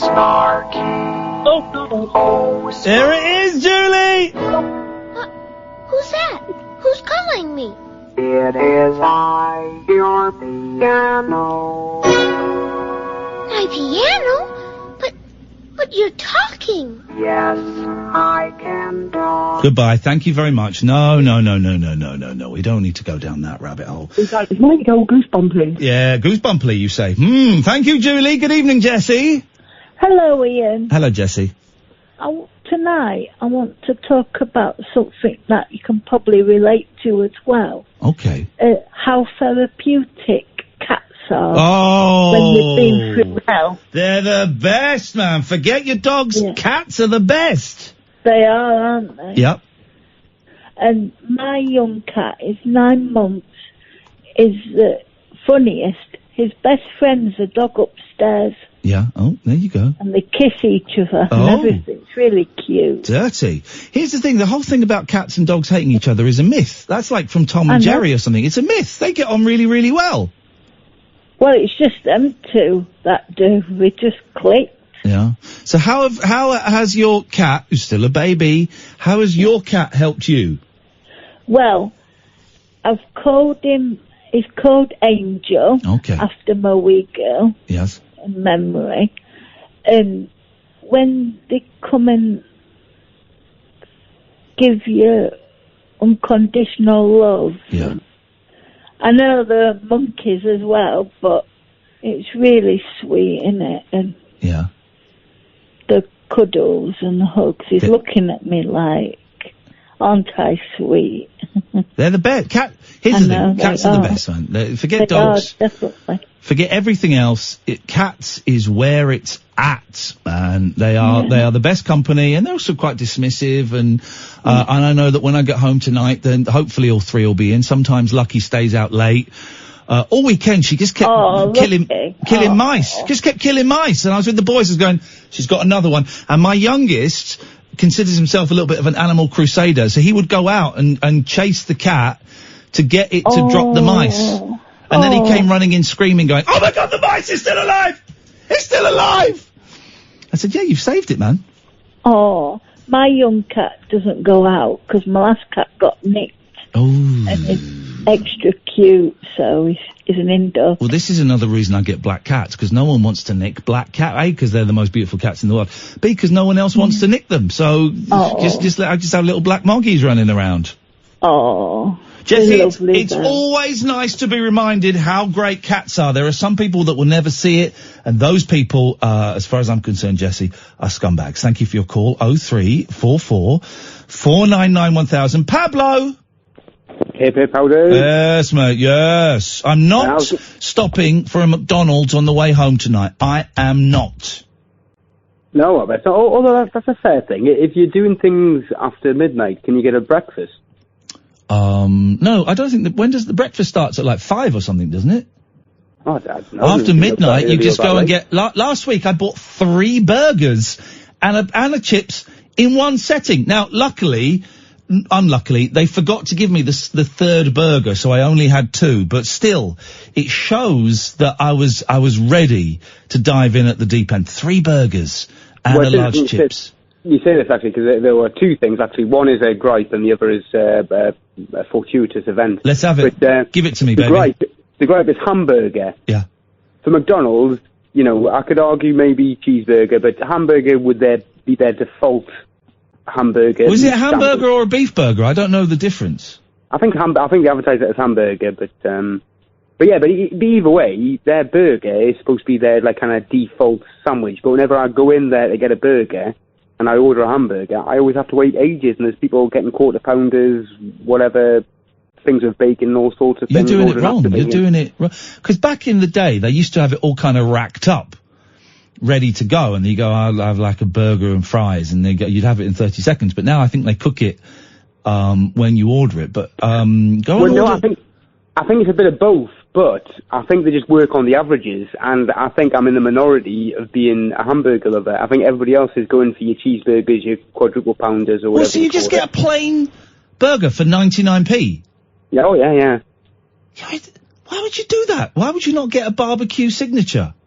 Well, I did do recently. I got one of those. I like the way you're saying a cheeseburger as though that's some kind of fancy continental thing. We've had them for about 40 years. The fromage burger. Yes. No, it's what they call it in France. It's just alien to me. Although, to bring my fortuitous moment in, I went in there the other day and ordered a meal. I was in a caring capacity, so I was ordering food for me and for somebody else. Yes. I ordered the food for them, got a receipt, ordered my food, and whilst the guy was doing it, he seemed to get very confused, and he's like, "Oh, what did you want?" And I was like, "Oh, it was that without this." Oh, okay. I'm not worried. What? And he turned to somebody behind him and said, "What do I do?" So I just put it through again. And so that whilst I'm waiting for the food, my client's order comes through. I pick that up. My order comes through. I pick that up. And then all of a sudden another order comes through. And I pick that up as well. I basically got my order twice. Oh. Because he hadn't cancelled the order he put through. So I ended up with like far too much food. Wow. No, I'm happy for it. So you stole basically. That's a great story. You stole. Well, no, because technically the way I would see it is it was a staffing error. The food had been created and made, and it would go in the bin otherwise. So if anything, I was actually saving on. Maybe the staff get the food when that happens. Well, that's no way to pay your staff. Well, no, they get money as well, but maybe that's a little Brucey bonus. Well, as I say, if the member of staff was punished in any way for their own transgressions, then maybe that'll teach them to be a better food server. Yeah. But secondly, I will take umbrage with the Ronald McDonald, and I'll I don't know. Oh, Pablo, stop the clock! Stop the clock! Hayley has found. Right, was it Sandy? Get Sandy on the phone. Hayley, we think, has found the rainbow cassettes. Well, that's good, because I heard the Sparky, the piano thing. I was familiar with that one. I know that one. And I was remembering the Flintstones Meet the Philharmonic Orchestra. I used to have that as a child as well. But, yeah, this other one is new to me. Okay, well, I've never seen it. Go on, we've got 30 seconds. What was the other thing you wanted? Oh, the other thing is just on the dumping thing. When I was a younger man, about 18, went out for my birthday with an older girl who was my girlfriend at the time. She wore a special coat for the evening, which she was going to get for Christmas, because my birthday is just before Christmas. My friends had all bought me lots of drinks, and I ended up drinking them all, and while popping out for a constitutional, I was able to vomit all over top to tail. In a brand new coat. I tried to do that thing where you put your hand over your mouth to stop yourself from being sick without realising that. Never done it. I've seen people put their hands over their mouths to stop them being sick. Never done it. I'm a head down, arms out the way kind of guy. I know how to deal with a vomit. It's not putting a hand in front of you. Pablo, thank you. Sheila, stay there. Sandy, we're coming to you after the news. Big news. This is Talk Radio. The Late Night Alternative with Iain Lee on Talk Radio. We have ways of making you talk. Well, I'm not the kind to kiss and tell, but I've been seen with Farrah. I've never been with anything less than a 9. So fine. I've been on fire with Sally Field, gone fast with a girl named Bo, but somehow they just don't end up as mine. It's a death-defying life I lead. I take my chances. I die for living in the movies and TV. But the hardest thing I ever do is watch my leading ladies kiss some other guy while I'm bandaging my knee. I might fall from a tall building, I might roll a brand new car, 'cause I'm the unknown stuntman that made Redford such a star.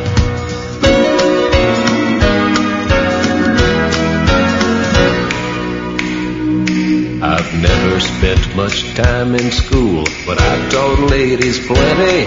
It's true, I hire my body out to pay. Hey, hey, I've gotten burned over Cheryl Teague's, blown up for Raquel Welch. But when I wind up in the hay, it's only hay. Hey, hey, I might jump an open drawbridge or Tarzan from a vine, 'cause I'm the unknown stuntman that makes Eastwood look so fine. Here we go.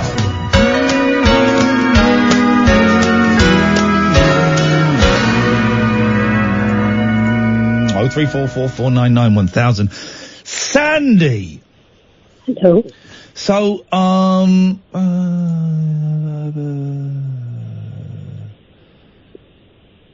know what I mean. So you were telling us about these rainbow tape things that you had as a kid. Yeah. Right? Rainbow. Yeah. Hayley's found them. No. Yeah. It's called Rainbow Week Children's Cassettes. And they're in like a big sort of folder that opens up and they slot into these black plastic Yes. things. That rings a bell, yeah. Yeah. Well, she's found them on a Facebook page called Do You Remember the 70s, 80s and 90s? That's a lot of decades to remember. That's a long time ago. It's a long, long time ago. And then I've just looked and there's a set of them on eBay. No, how much are they going for? Well, they're 20 quid. That's not bad. Do you reckon? That seems quite pricey to me. Let's get some memories of the childhood. Here we go. Oh, yeah. So let's have a look. So this is what you would have got. Although the Rainbow Week is a collection of children's tapes, one for each day of the week, although the content of each cassette is widely varied, this is from like the instructions that comes with it, each tape has a similar format. Side 1 contains a selection of songs and poems, while most of side 2 is taken up by a story. Okay. So Monday, you would have got The Little Red Wagon. Oh. These are Grandmother's Glasses. There Was an Old Lady. A Knight and a Lady. Go and Tell Aunt Rhoda. Oh, I don't remember that one. I must have been asleep at that point. Michael Finnegan. Oh, yeah. Rockabye Baby. Baa Black Sheep. Oh, you can't sing anymore. Yes, you can. An Elephant Goes Like This. Incy Wincy Spider. This Old Man. What's for Dinner. The Story of the Three Little Pigs. The Boy in the Supper Room. Under a Stone. Said the First Little Chicken. And Archibald. Timeless. And then it's got, the performers are Colin Hornsey, who's a junior school teacher, Patrick Newman, who's BA on Cert Ed Dipsock, Joan White, who's listed as Mum, Tim Wright, Head of Music Department, Junior School, and produced by Mag Gardner, Playgroup Leader, with grateful thanks to their 8 children and 4 grandchildren for enthusiastic help. 7 cassettes and a cassette head cleaner with easy-to-follow instructions for use. Is 20 quid on eBay. So you want to type in vintage, you want to type in Rainbow TV Program Children's Cassette Box Set, and you find it. Right, can do it right now. There you go, go and do it, man. And nobody else is allowed to bid. Nobody else must put in a sneaky bid. Let her buy it. And thank you, Hayley, for researching that. She should have been producing the show, but she researched it around on the internet. But well done, Hayley. I hope that helps, Sandy. Thank you. Cheers. Bye-bye. Bye. 0344 499 1000. What does,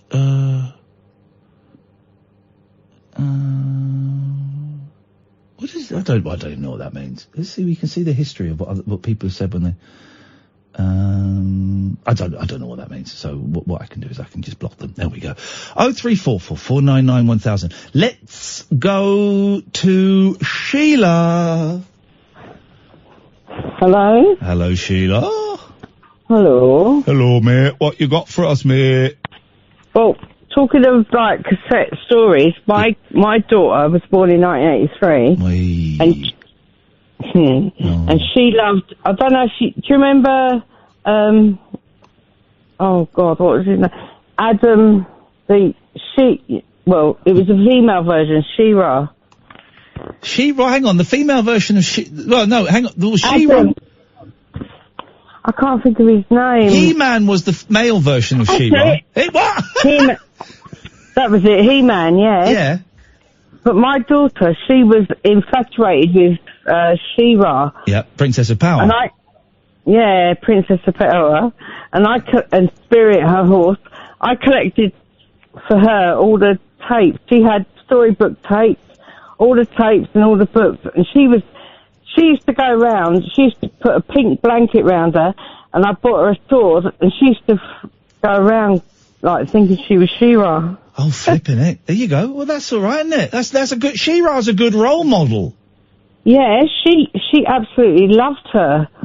And when I remind her now, because she's 36 now. Yeah. And she's like, oh, don't. Get her to dress up as She-Ra now and go to the shops in that outfit.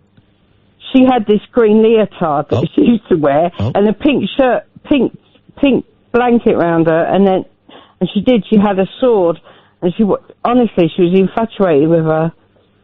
But then this is the joy of being a parent, right? Is that you store up all this stuff so that when they're a bit older, you embarrass them with it. Yeah, exactly. That's exactly what it's about. Yeah. And you were talking about cats. Yes. I had a I had a pussycat called Sandy. Okay, careful, yeah. And I had a pussycat called Sandy. Yeah. She was a tiny little tortoiseshell cat.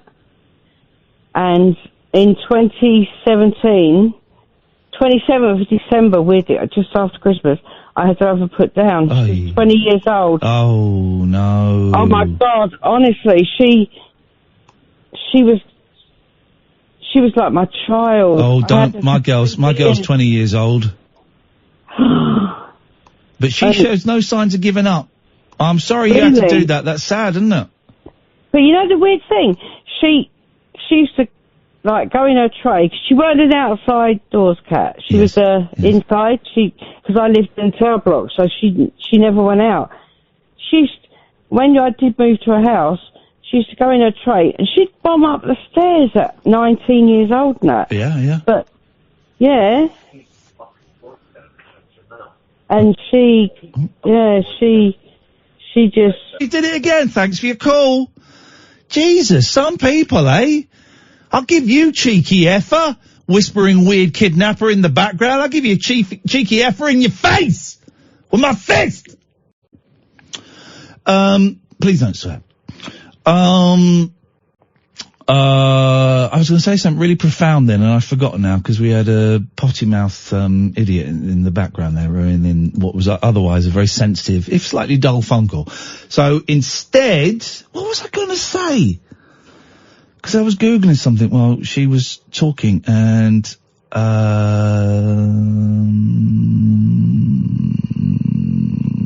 can't think. I can't think what it was. What a world we live in. Let's go to Nick. Good evening, Nick. Good evening, Ian. All right? Well, I'm all right. What can I do for you?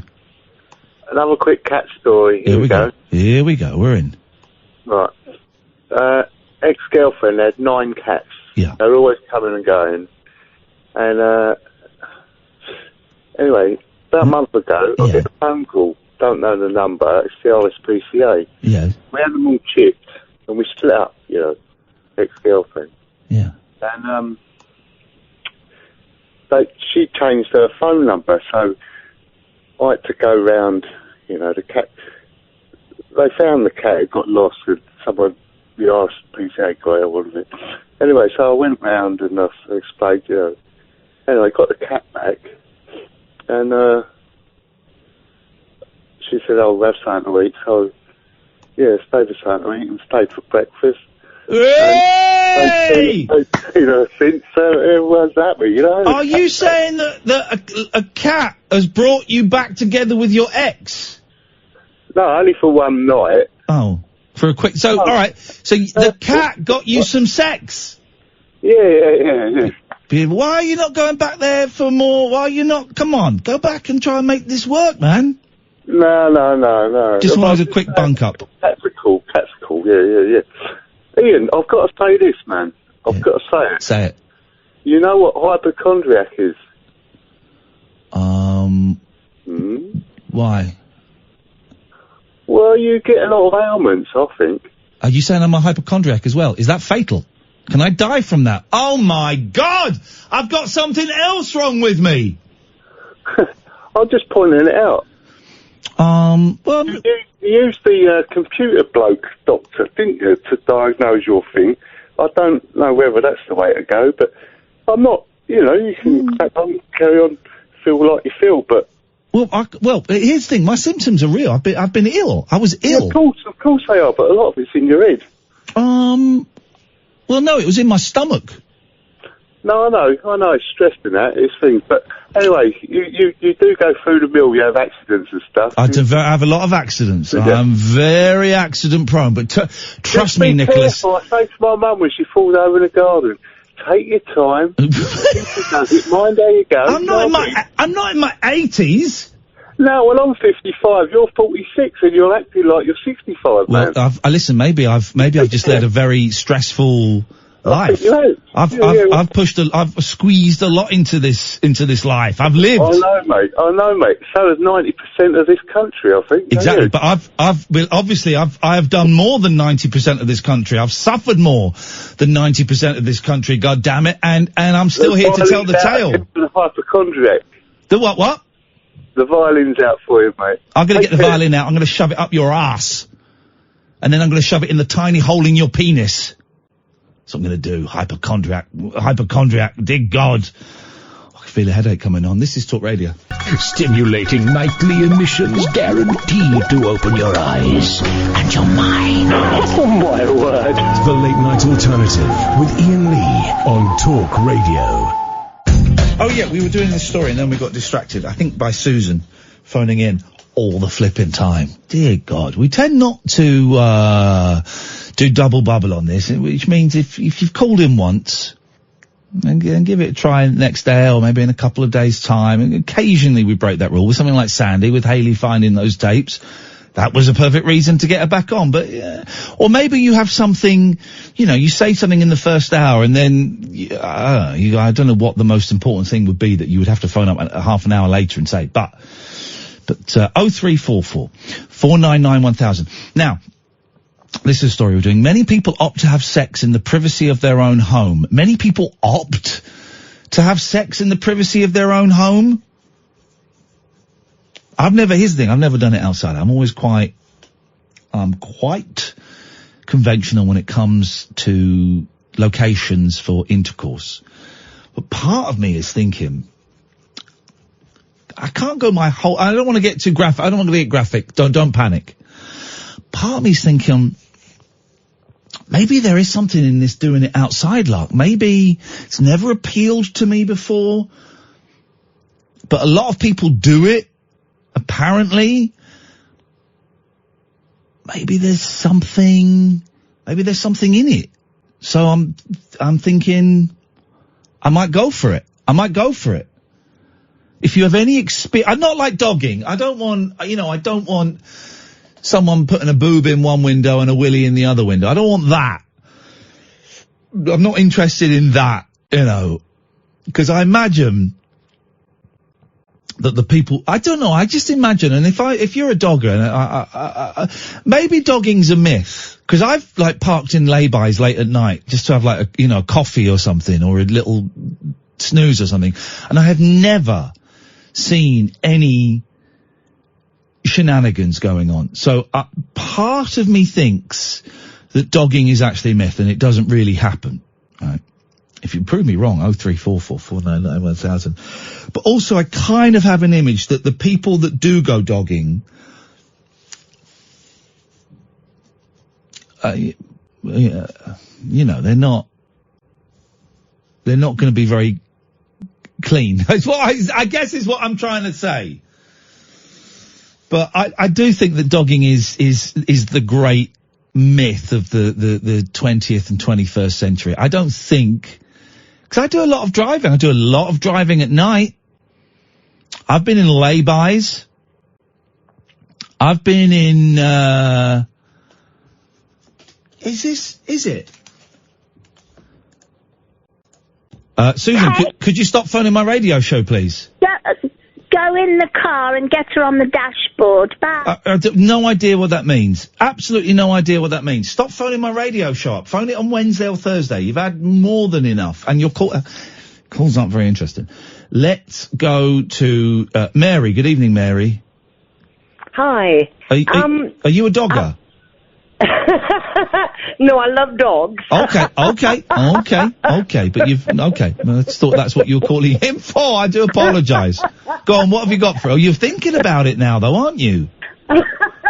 No. Okay. It's not my thing. Not your thing. Okay. But has someone ever asked you to do it? I have done it outside, and I have to say, not in the car, but in the woods, and I found it rather exciting. Did you? And it was a husband. Okay. Was it your husband? Yes. Okay, that's something. Did you have a blanket?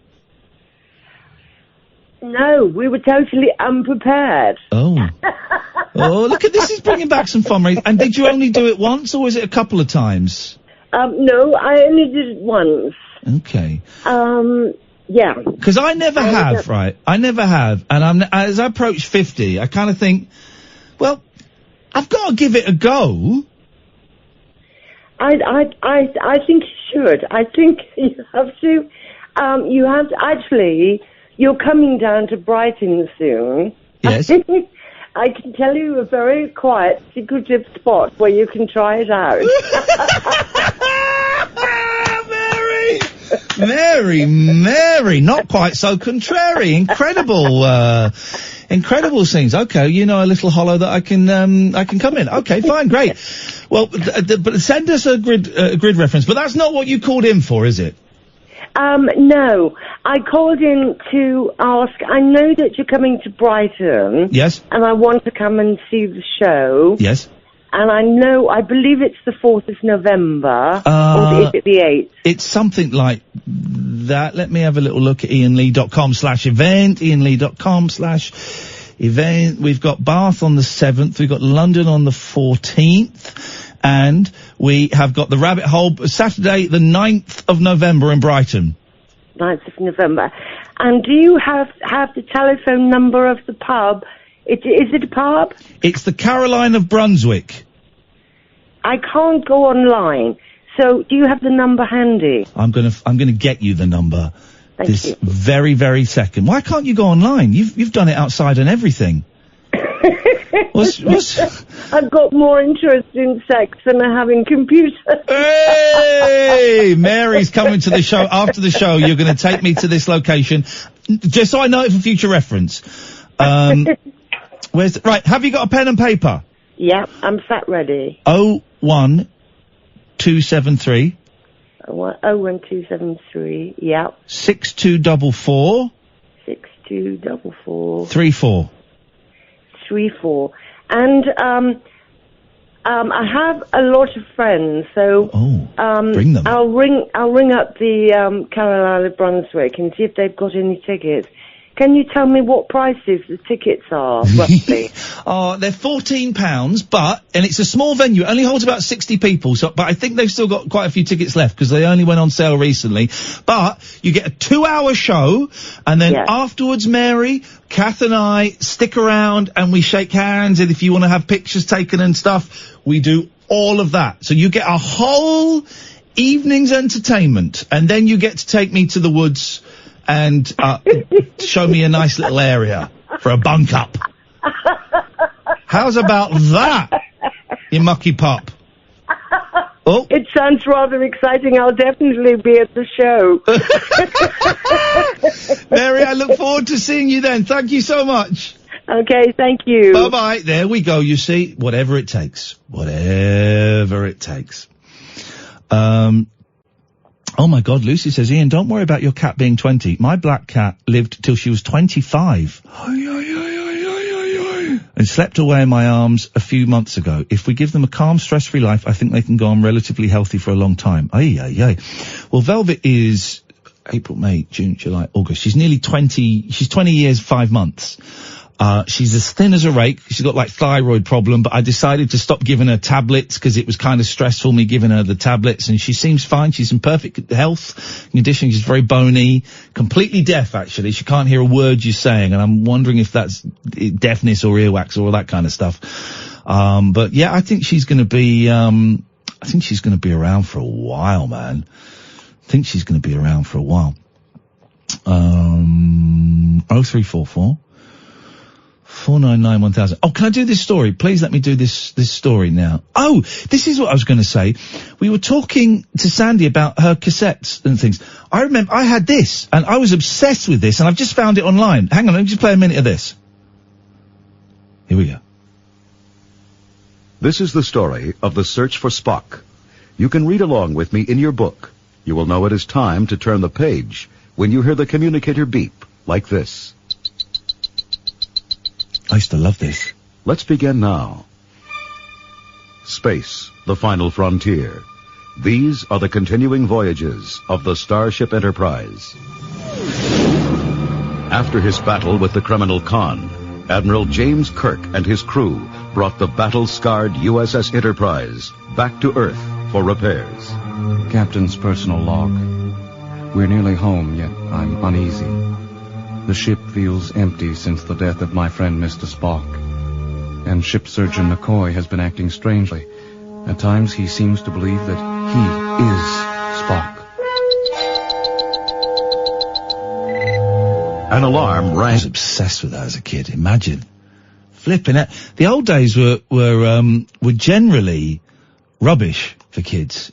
People look back with nostalgia and fondness at the old age. No, they were crap. Telly stopped at about 4:00 in the afternoon for a couple of hours. There's no telly. Just stopped. Many people opt to have sex in the privacy of their own home. But every now and then, a randy couple will sneak into a public loo on a night out. I don't think so. I think this is to stop, this is to stop cottaging, isn't it? This isn't like heterosexual no heterosexual couple has ever gone in a public toilet for sex, have they? Have they? No. But one town isn't taking any chances when it comes to residents conducting inappropriate sexual activity in their toilets, so have come up with a rather interesting way to deter it from happening in the future. According to Wales Online, Port Call Town Council have submitted plans to the local authority to replace Griffin Park facilities with new £170,000 loos. And not only will the posh toilets self-clean, they'll also feature some pretty severe-sounding features to limit antisocial behaviour. The planning documents detail a range of deterrent measures, including weight-sensitive floors to make sure only one user is in a cubicle at a time, well, that's sizest, as well as sensors that detect violent movements. I've done violent movements in the toilet before. When the sensors are triggered, oh no, come on. How big a problem is this that they're installing this? When the sensors are triggered, the cubicle's inhabitants will be doused with fine jets of water, the doors will automatically open, and a high-pitched alarm will sound. No. This has got to be for cottaging.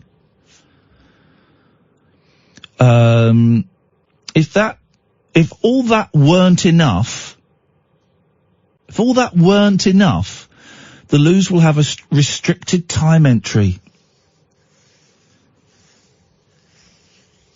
with an audible warning combined with the lights and heating being switched off.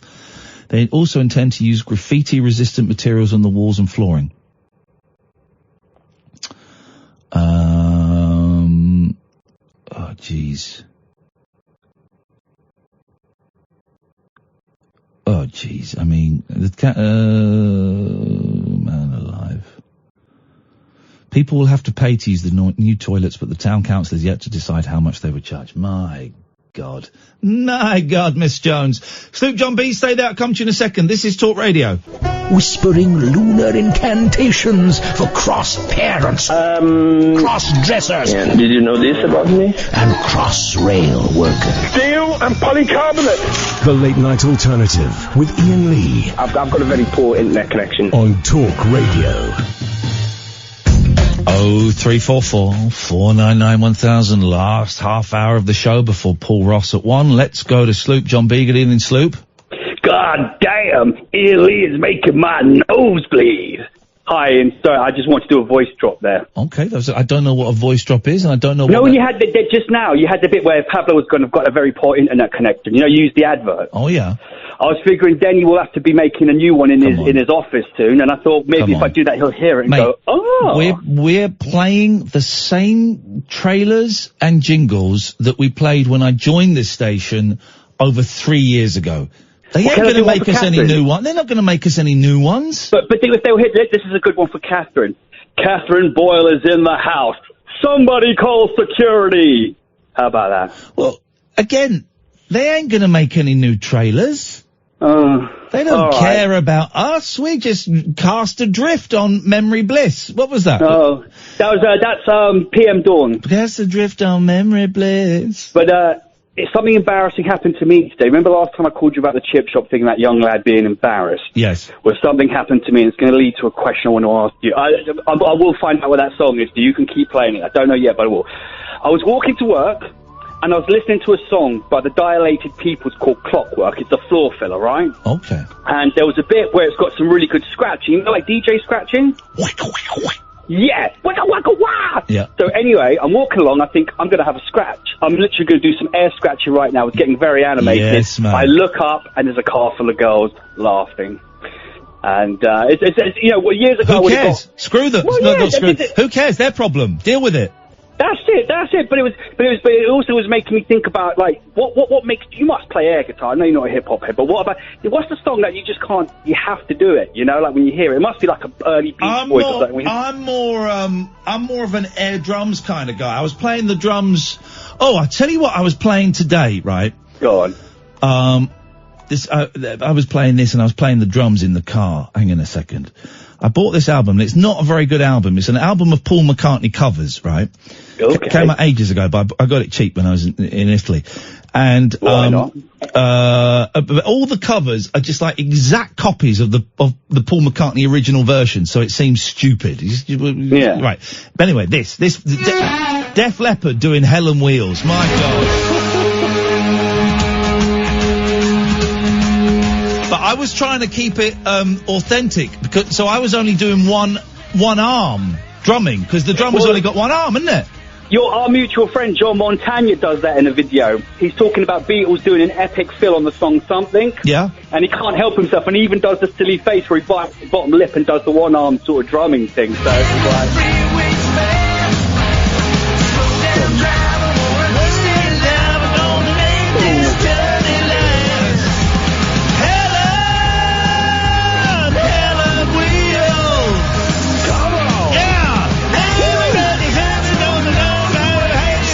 I don't know the words to it, but I was enjoying that. I love a bit of good air drumming. it's a good, it's got to be done. Listen, I have been a bit regular calling you guys recently, so I will ease back when I have the name of the song and everything. I will be back. You mean the name of this song? Yeah. Shazam failed me, man. It wouldn't. It sent me to a house song, which is like no. But I will get there. Okay, mate. Good luck to you. I've been going through loads of like YouTube videos. So I have to go through all the old songs. Loads of them I've forgotten. Do you remember Sorry? With Ronnie, what's his name? Ronnie Corbett and all that sort haven't of stuff. they just brought Sorry back? They've like remade it. No. I think they've done I don't know what you'd call it, a reboot or a remake. I think they've done it with a woman, and apparently it's really good. It got really good reviews. Really? Yeah. Unless I was falling for like an internet joke, which is very, very easy to convince me that something's real when it's not. I'll believe anything. It happens, man. But listen, I've got a recommendation for the Beatles fans out there. If that's okay. Is it the album Rubber Soul? It's a great record. No, that is a great album. No, he's a YouTuber. He's called Mean Mr. Mayo. Yeah. And he sits in this room and it's packed from floor to ceiling with just Beatles stuff. He has a big Ringo Starr cut out in the background, right? Yeah. And he just buys loads of Beatles stuff and talks about it. And I've had a really good chat with him. He knows his stuff. And you recommended me that podcast, which I think Dave recommended you, the Nothing Is Real. Yes. And I was just going to say to anyone, if you want to really see someone who knows their stuff and is absolutely brilliant to talk to, he can answer all your questions and stuff. Mean Mr. Mayo. Sloop, I can answer everyone's questions.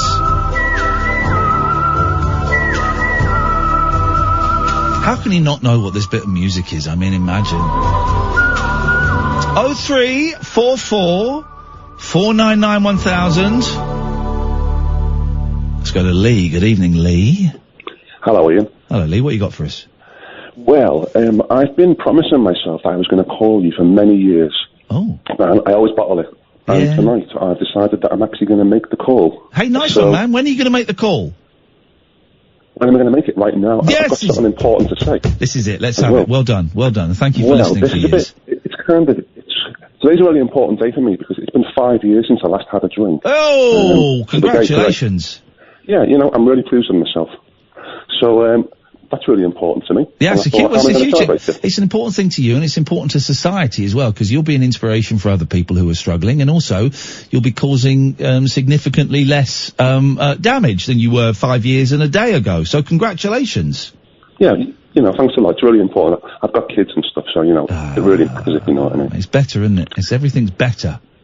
Yeah, absolutely, everything's better. And the other thing was, you were talking about doing it outside. Yeah. And I thought, I've got to call now, because when I was about 20, yeah, I was with my girlfriend at the time. We were at university, and we were at Bradford University, so we went for a walk on Ilkley Moor. And what we did was, when we got there, we decided that we were going to try a bit of the outside activity. Yes, okay. So, beautiful. It's the middle of Ilkley Moor. There's nobody around for miles. Yeah. So we were on a hill. So we got down to it, and after about 2 minutes, 2 hikers walked straight over the hill, 20 foot away from where we were. Oh, mate. 2 young girls, they were about 20 odd or something. Yeah. Now. And I just looked up, and they were right there. Now, did this, because some people would find that off-putting, some people would find that inspiring. Which side of the camp did you fall? Do you know what happened was, as soon as I saw them, I did the natural reaction. I just leapt right off. Yep. And it was kind of, leapt off? Yeah, you just kind of, I sort of leapt off and, I don't know how to describe it really, tried to put it away, Yep, and, that's good. The girlfriend sort of got up quick and then I just said, good afternoon. And they walked back. So did you just pretend? It sounds like, because the closest I've got to that, the closest equivalent I've got, Lee, is having my Walkman on and singing really, really loudly because there's no one there. Then I turn around a corner and there are some people there, right?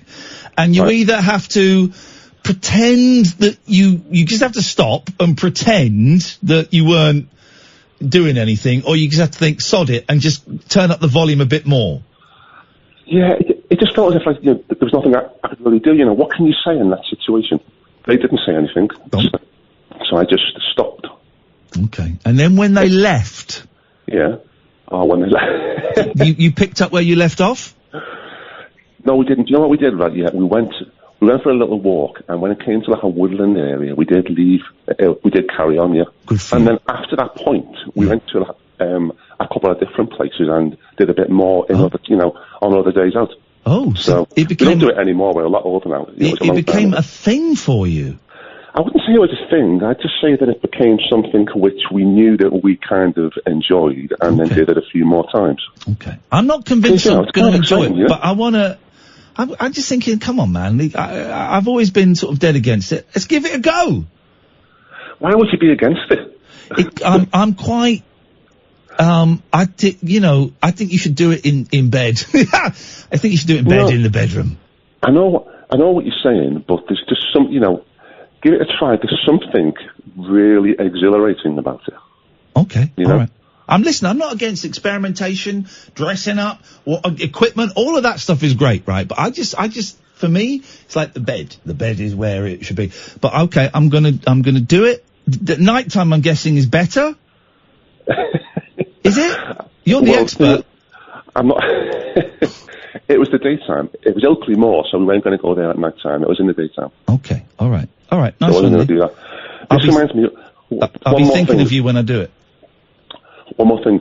I had a friend when I was younger, and he was doing it with himself. He was pleasuring himself in his bedroom, and he had a magazine, which these days would be quite quaint, I think. Yeah.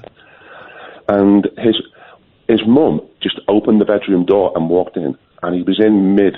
I've been there. Activity. I've been there. And she and she just said, "Doing your homework then," and just closed the door and walked out. Lee, thank you very much indeed. I've been there, Mum, coming in. Anyway, these things, some things are not meant for broadcast. I think I probably have broadcast that before. Lee, congratulations on your 5 years, brother. Well done. 0344 499 1000. This is Talk Radio. Set free your mind. Let your fancy take flight. Conversation gets curiouser by the glow of moonlight. The Late Night Alternative with Iain Lee on Talk Radio. 0344 499 1000 is the phone number. On my switchboard is a caller who's called several times this evening. Let me just say, she ain't getting on the show tonight or tomorrow. Call back Wednesday. Thank you, caller. Ah, dear. 0344 499 1000 is the telephone number. People who use emojis in text messages have more sex and go on more dates than those who don't, study claims. Okay. Using emojis in text messages can enhance the odds of relationship and sexual success. A scientific study has found. A scientific study. Science. Researchers at the Kinsey Institute conducted 2 separate studies on the graphic icons to see the impact they had on people's lives. They surveyed more than 5,000 participants for the annual Singles in America paper, then followed up with a second analysis of 275 adults. Together, they showed a direct correlation between emojis and sex. Specifically, that those... Jesus. I hate life, I hate people, I hate technology, I hate everything to do with this world. Specifically, that those who punctuate their messages with the images are more likely to have second dates, kiss their suitors, and have a higher number of sexual partners. They mean of. And people who write this online crap, clickbait, are idiots. Modern relationship seekers must master faster. Modern relationship seekers must master faster and shorter methods of communicating self-disclosure and effect.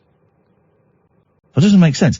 Modern relationship seekers must master faster and shorter methods of communicating self-disclosure and effect. I don't even know what these words are saying. Let's go to Sheila, and maybe we'll come back to that story. Good evening, Sheila. Hello. Hello, Sheila.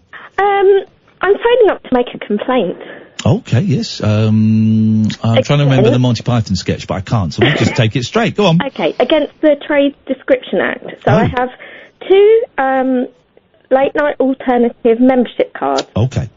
Number 11, which I was very excited to get. Very, very exciting. And then number 626, yes, which is less exciting. Yes. But both of them, although one is misspelled, say fake Sheila.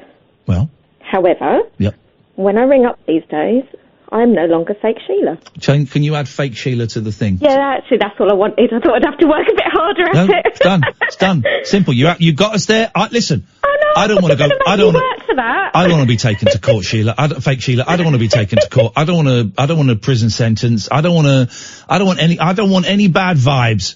Fake Sheila's back. It was your fault. What? What do you mean? That I changed my name because I phoned in one day and I said, I've just been an idiot on this show. Like, there's things I've said and I wish I'd not said. And you gave me a new identity. So you called me Sumatra.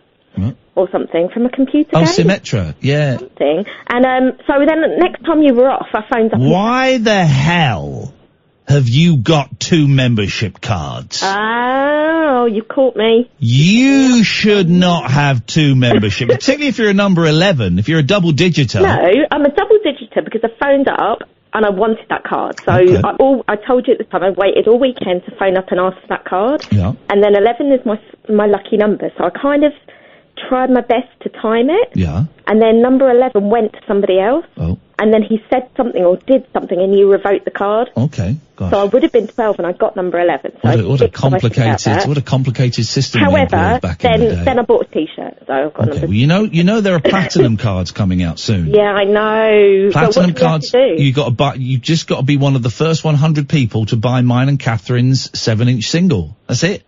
But are you going to tell us when it's out, or no? I'm going to keep it. I'm going to keep it a secret. Of course, the book is coming out first. The book is hopefully, the book of transcripts is going to be out next week. Oh, that's so exciting! I'm so looking Hopefully, forward to I'm that. waiting for mine and Kath's copies to be sent to us so we can just check. And as long as everything is fine, we're hitting the button. Maybe even Monday of next week on the bank holiday. So, do we get anything if we buy that, or just the book? You get the book, and you get the to know that all profit is going to the Samaritans. So you're saving lives. We don't get a penny out of it. And actually, it's just dawned on me that I'm probably because the money's going to come to me, and then I will donate it to the Samaritans. So it will come to me as income. So I think I'm going to have to pay tax on it. Oh, you're worried I'm going to sue you again if you don't give it to the Samaritans? No, but I'm going to have to pay tax. So whatever we make, I'll pay tax on it. I'll swallow it up because I'm a great guy. No, it's such a great cause. I'm glad you're doing that. Yeah, no, it's good. But then the single, when that comes out, every single penny of that is going into mine and Catherine's pockets so we can buy Haribo. And you can buy more platinum cards. More platinum cards, but only the first 100. There's only 100 platinum cards. After that, there's nothing. What do these get you though? That's the thing, because I've not my card. What I use it for is because chopping up cocaine. I don't. No. I don't know how to use the landline, so the only way I can call you is to look at the card, and that's where the number is. Beautiful. Well, the platinum card is going to get you into Legoland. Yeah. As long as you buy a ticket. Oh. And it also get you into screenings of films as long as you buy a ticket. What about one of these screenings that you do? Would it get me into there for free? Oh, it will get you in as long as you buy a ticket. And And then what? Do I get anything when I come in? You get in. Front row? You get in. You get in as long as you've got a membership card, and then you buy a ticket. Or you can also buy tickets if you don't have cards as well, I should stress. But do you get a free drink? Do you get anything? Oh, yeah. Is there a secret after show for the Platinum Card members? Wouldn't that would be nice, wouldn't it? Do we get to be taken to this little beach in Brighton? It's not a beach in Brighton. I wouldn't never do it on a beach because no one wants sand everywhere. This is apparently, according to our caller earlier on, this is like a clearing in the woods. Oh, right.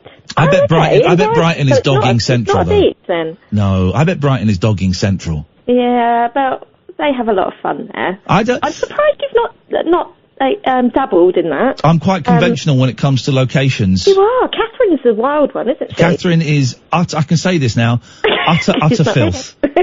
She's a shameful, despicable human being, and she's the She reason. did it like once, didn't she, in a park when she was probably like 14 or 15. Well, hang on. Well, not when she was 14, because that would be illegal. No, sorry, she was sorry. like in her 20s, and she did it all over the place. She showed me a map, and it's just covered in red dots of where she's been. Oh, maybe you could put that at the back of the Platinum cards, a map. Catherine's sex map. Yes. I don't know. It's it doesn't strike me as something that's going to grab my attention really. But I'm going to have a go.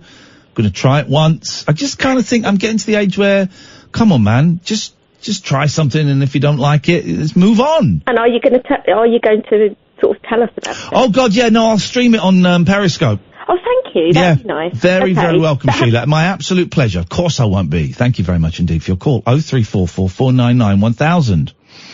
A huge pile of manure was today dumped outside a picturesque country pub with foul-mouthed signs placed in it by a furious lover accusing the married landlord of having an affair with their wife. Well, it's not been put there by the lover, has it?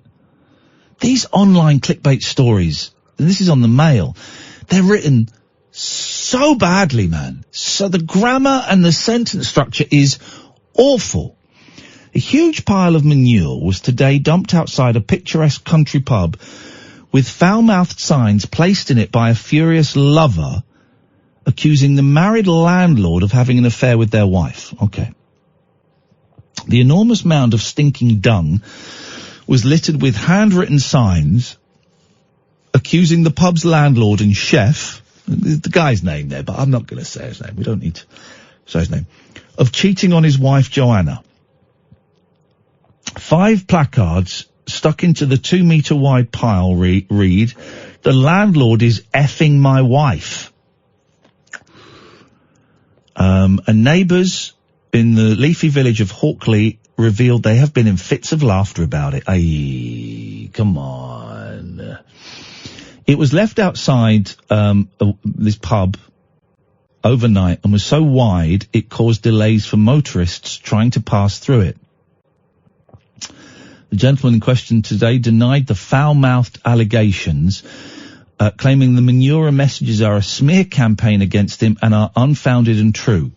He was stunned to discover the manure this morning, and he and his wife say they do not know who dumped it. That's a good choice of words, isn't it? Speaking from his pub, the gentleman said, "All I know is I turned up for work at 7:30 this morning and there was a big pile of shit in the road." I don't know where it's come from or who has done it, but something like this can turn somebody's life upside down. Whoever has done it is trying to ruin our business. It's unfounded and untrue. Neighbour Philip Chippendale said he saw it on his road after a friend called him in fits of laughter about it.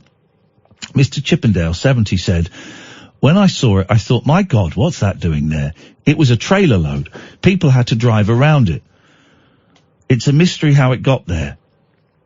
This is all very strange. Another resident on the quiet country road said his brother heard a vehicle pull up outside the pub at around midnight last night. The pile was promptly cleaned up by workmen this morning and washed away with a hose pipe. Police have now launched an investigation into the malicious communications written onto the 5 signs stuck into the heap. It's believed they've been placed there. Let's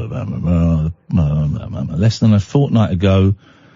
Let me just take this. I'll take this straight to her. Hang on a second. Let's go to this. Hello, line 1. You're on the wireless. How you doing, mate? All right? I'm very, very well. What you got for us? Well, to be honest, I've got no idea. I haven't been listening to it, but I do listen to talk radio all the time when I'm in the car. And Except when my show's on. Okay, yep, that's cool. But I've just been scrolling through my phone, and I just thought I'd put on the BBC News today. Okay, what have you heard on the BBC News today that's meant you called up Talk Radio? I haven't heard anything. I've been reading. Okay. And I've been reading about this no-deal Brexit. Oh, Jesus.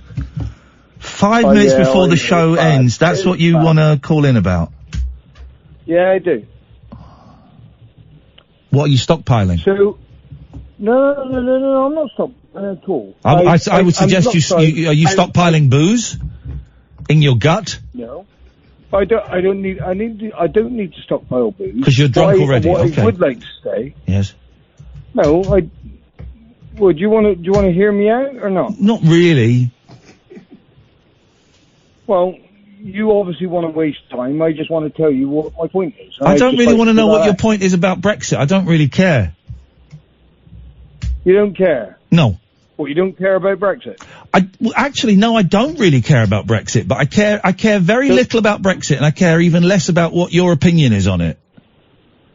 So what? Brexit means nothing to you? It means very little to me. Well, that's precisely my point. Well, Brexit shouldn't mean anything to any of us. Okay, well that's great. Thanks so much for calling. Really? Yeah.